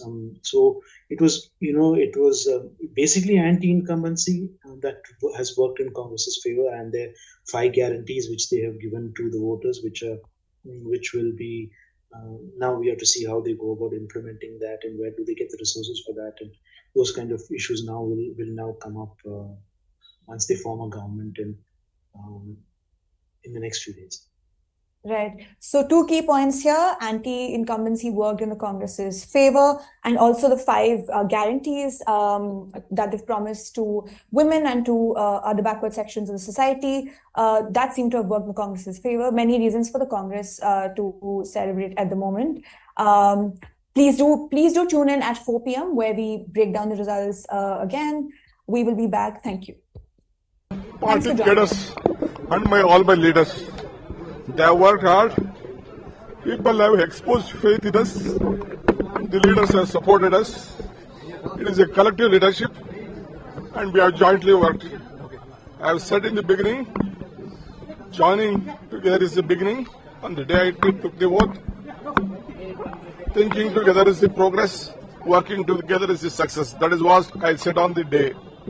I assured Srimati Sonia Gandhi, Rahul Gandhi, and Priyanka Gandhi that, and Mr. Mallikarjun Kharge, that I will deliver Karnataka to their fold. I can't forget Srimati Sonia Gandhi coming to meet me in jail when all these BJP people put me under jail. So I rather choose to be in jail than having an office. That is the confidence what Gandhi family and the Congress party in the entire country restored our peace. I thank all my leaders in the state, including Mr. Siddaramaiah, all the MLAs, all the party officers and the workers from the block to the booth level who took up the responsibility. It is not one effort, including my ACC office bearers, my general secretaries, in charge general secretaries, secretaries. They work like a block on our office bearers and all of them are responsible. I have a lot of things to tell. I will come later. I will meet you in my Bharat Jodo Bhavan.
Coming in the final stages, we have been not able to make the mark in spite of a lot of efforts have been put up by everybody, right from our Prime Minister to the workers. Congress has able to make the mark, and we'll do the detailed analysis once all the results come, because there all trends are there now. Once the results come, we will do the detailed analysis, and as a political party and as a national political party, we'll not only analyze and we'll see that what are the gaps and what are the deficiencies were there at different levels. We will look into that and improve upon it, and we will take this result in our stride, and we will go ahead and reorganize the party and come back during Lok Sabha election.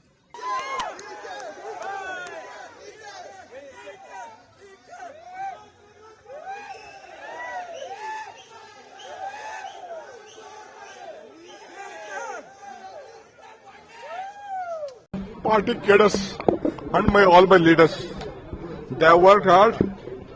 People have exposed faith in us. The leaders have supported us. It is a collective leadership, and we have jointly worked. I have said in the beginning, joining together is the beginning. On the day I took the oath, thinking together is the progress, working together is the success. That is what I said on the day. I assured Srimati Sonia Gandhi, Rahul Gandhi and Priyanka Gandhi that, and Mr. Mallikarjun Kharge, that I will deliver Karnataka to their fold. I can't forget Srimati Sonia Gandhi coming to meet me in jail when all these BJP people put me under jail. So I rather choose to be in jail than having an office. That is the confidence what Gandhi family and the Congress party in the entire country restored on me. I thank all my leaders in the state, including Mr. Siddaramaiah, all the MLAs, all the party officers and the workers from the block to the booth level who took up the responsibility. It is not one effort, including my ACC office bearers, my general secretaries, in-charge general secretaries, secretaries. They work like a block on our office bearers, and all of them are responsible. I have a lot of things to tell. I will come later. I will meet you in my Bharat Jodo Bhavan.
now coming in the final stages.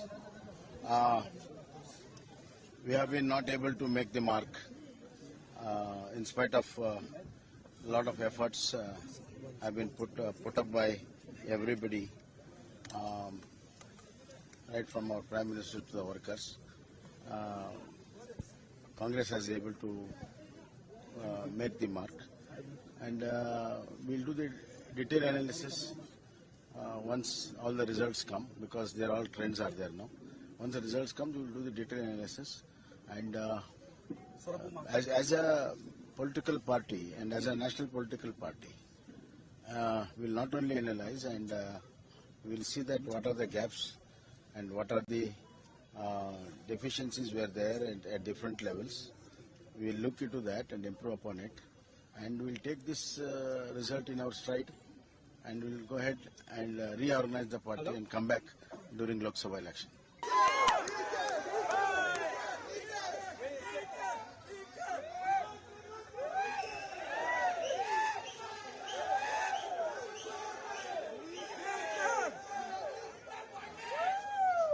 Party cadres and all my leaders, they have worked hard.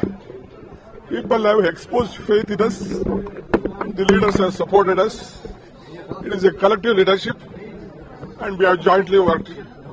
I have said in the beginning, joining together is the beginning. On the day I took the oath, thinking together is the progress, working together is the success. That is what I said on the day. I assured Srimati Sonia Gandhi, Rahul Gandhi and Priyanka Gandhi that, and Mr. Mallikarjun Kharge, that I will deliver Karnataka to their fold. I can't forget Srimati Sonia Gandhi coming to meet me in jail when all these BJP people put me under jail. So I rather choose to be in jail than on having an office. That is the confidence what Gandhi family and the Congress party in the entire country restored at me. I thank all my leaders in the state, including Mr. Siddaramaiah, all the MLAs, all the party officers and the workers from the block to the booth level who took up the responsibility. It is not one effort, including my ACC office bearers, my general secretaries, in-charge general secretaries, secretaries. They work like a block on our office bearers, and all of them are responsible. I have a lot of things to tell. I will come later. I will meet you in my Bharat Jodo Bhavan.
now coming in the final stages. We have been not able to make the mark in spite of a lot of efforts have been put up by everybody, right from our Prime Minister to the workers. Congress has able to make the mark, and we'll do the detailed analysis once all the results come, because there all trends are there now. Once the results come, we will do the detailed analysis, and as a political party and as a national political party, we'll not only analyze, and we'll see that what are the gaps and what are the deficiencies were there at different levels. We'll look into that and improve upon it, and we'll take this result in our stride, and we'll go ahead and reorganize the party and come back during Lok Sabha election.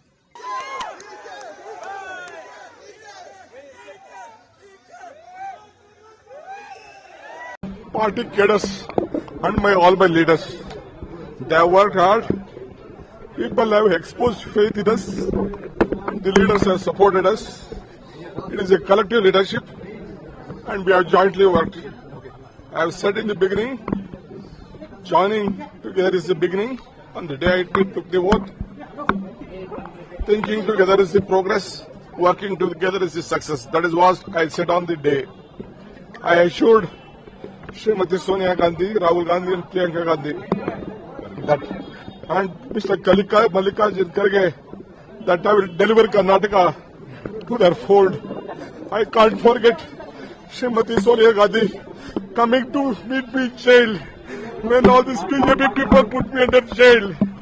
So I rather choose to be in jail than on having an office. That is the confidence what Gandhi family and the Congress party in the entire country restored on me. I thank all my leaders in the state, including Mr. Siddaramaiah, all the MLAs, all the party officers and the workers from the block to the booth level who took up the responsibility. It is not one effort, including my ACC office bearers, my general secretaries, in-charge general secretaries, secretaries. They work like a block on our office bearers, and all of them are responsible. I have a lot of things to tell. I will come later. I will meet you in my Bharat Jodo Bhavan.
coming in the final stages.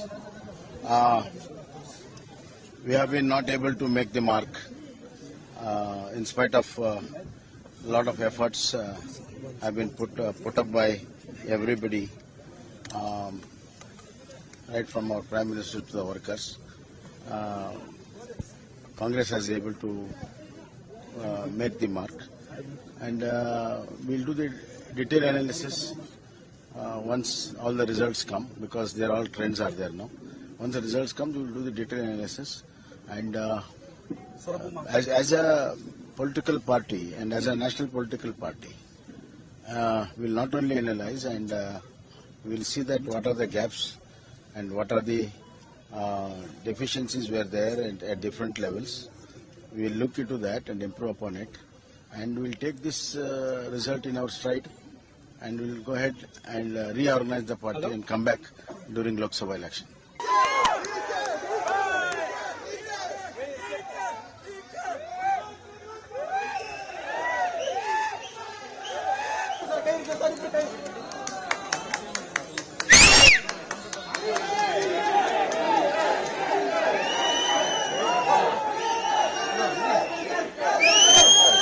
Sir. sir.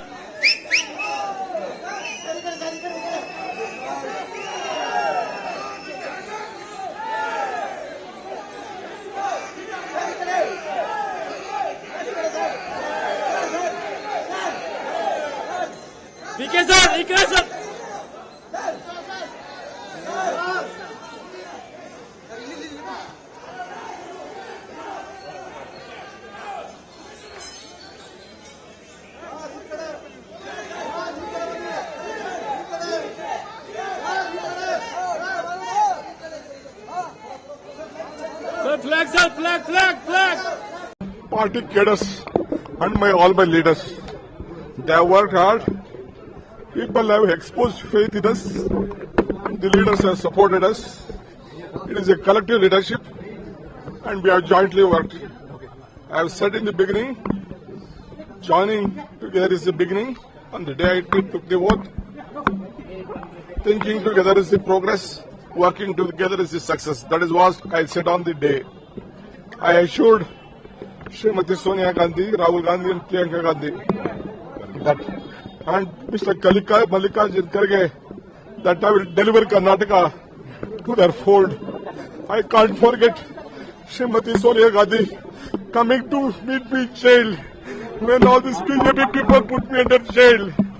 So I rather choose to be in jail than on having an office. That is the confidence what Gandhi family and the Congress party in the entire country restored at me. I thank all my leaders in the state, including Mr. Siddaramaiah, all the MLAs, all the party officers and the workers from the block to the booth level who took up the responsibility. It is not one effort, including my ACC office bearers, my general secretaries, in-charge general secretaries, secretaries. They work like a block Congress office bearers, and all of them are responsible. I have a lot of things to tell. I will come later. I will meet you in my Bharat Jodo Bhavan.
party cadres and all my leaders. They have worked hard.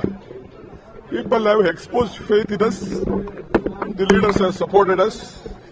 It is a collective leadership and we have jointly worked. Party cadres and all my leaders. They have worked hard. People have exposed faith in us. The leaders have supported us. It is a collective leadership and we have jointly worked. I have said in the beginning, joining together is the beginning. On the day I took the oath, thinking together is the progress, working together is the success. That is what I said on the day. I assured Srimati Sonia Gandhi, Rahul Gandhi and Priyanka Gandhi that, and Mr.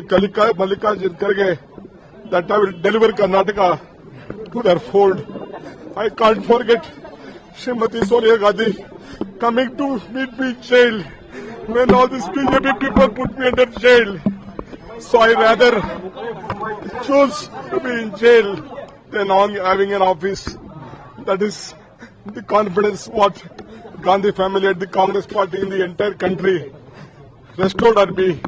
I thank all my leaders in the state, including Mr. Siddaramaiah, all the MLAs, all the party officers and the workers from the block to the booth level who took up the responsibility. It is not one effort, including my ACC office bearers, my general secretaries, in-charge general secretaries, secretaries.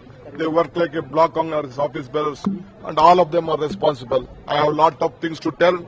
I will come later. I will meet you in my Bharat Jodo Bhavan.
now coming in the final stages.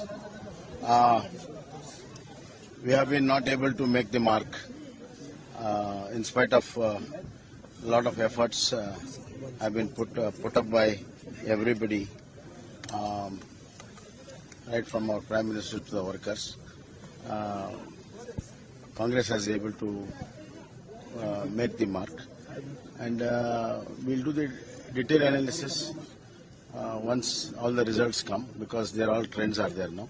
Once the results come, we will do the detailed analysis, and as a political party and as a national political party, we'll not only analyze, and we'll see that what are the gaps and what are the deficiencies were there at different levels. We'll look into that and improve upon it, and we'll take this result in our stride, and we'll go ahead and reorganize the party and come back during Lok Sabha election.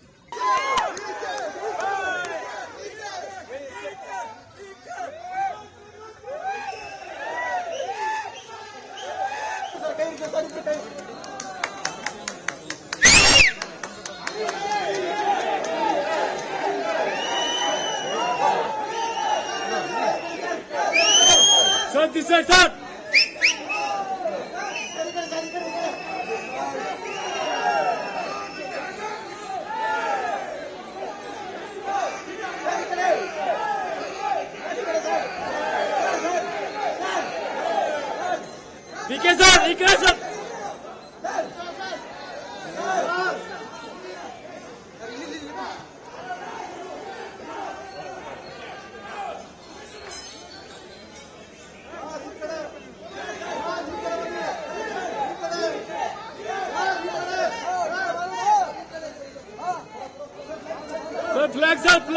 Flag.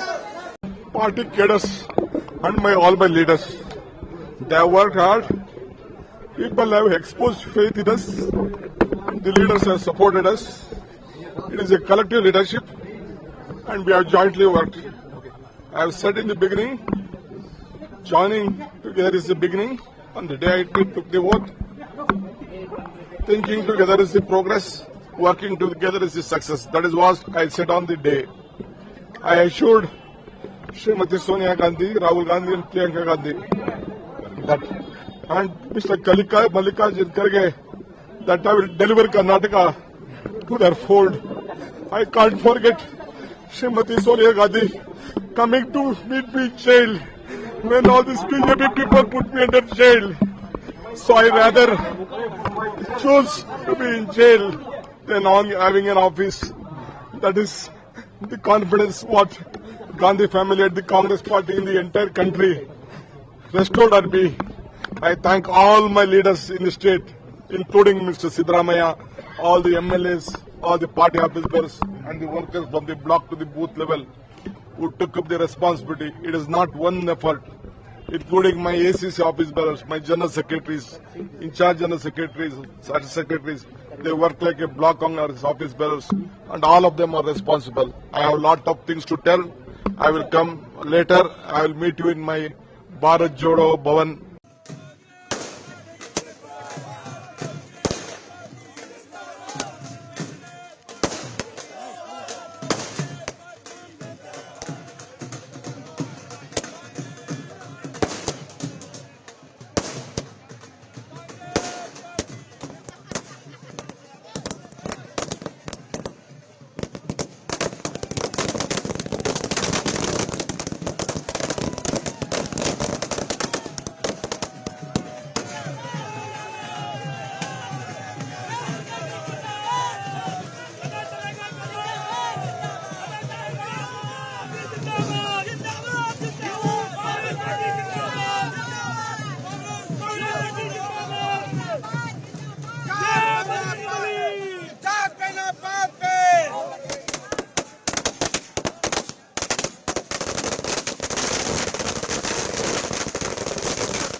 now coming in the final stages. We have been not able to make the mark in spite of a lot of efforts have been put up by everybody, right from our Prime Minister to the workers. Congress has able to make the mark, and we'll do the detailed analysis once all the results come, because there all trends are there now. Once the results come, we will do the detailed analysis, and as a political party and as a national political party, we'll not only analyze, and we'll see that what are the gaps and what are the deficiencies were there at different levels. We'll look into that and improve upon it, and we'll take this result in our stride, and we'll go ahead and reorganize the party and come back during Lok Sabha election.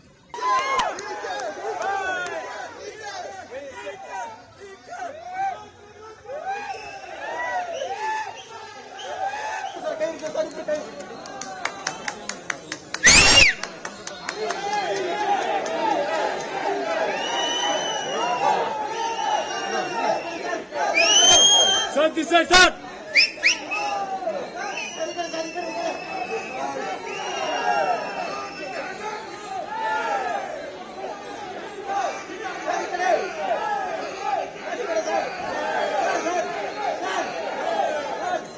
DK sir, DK sir.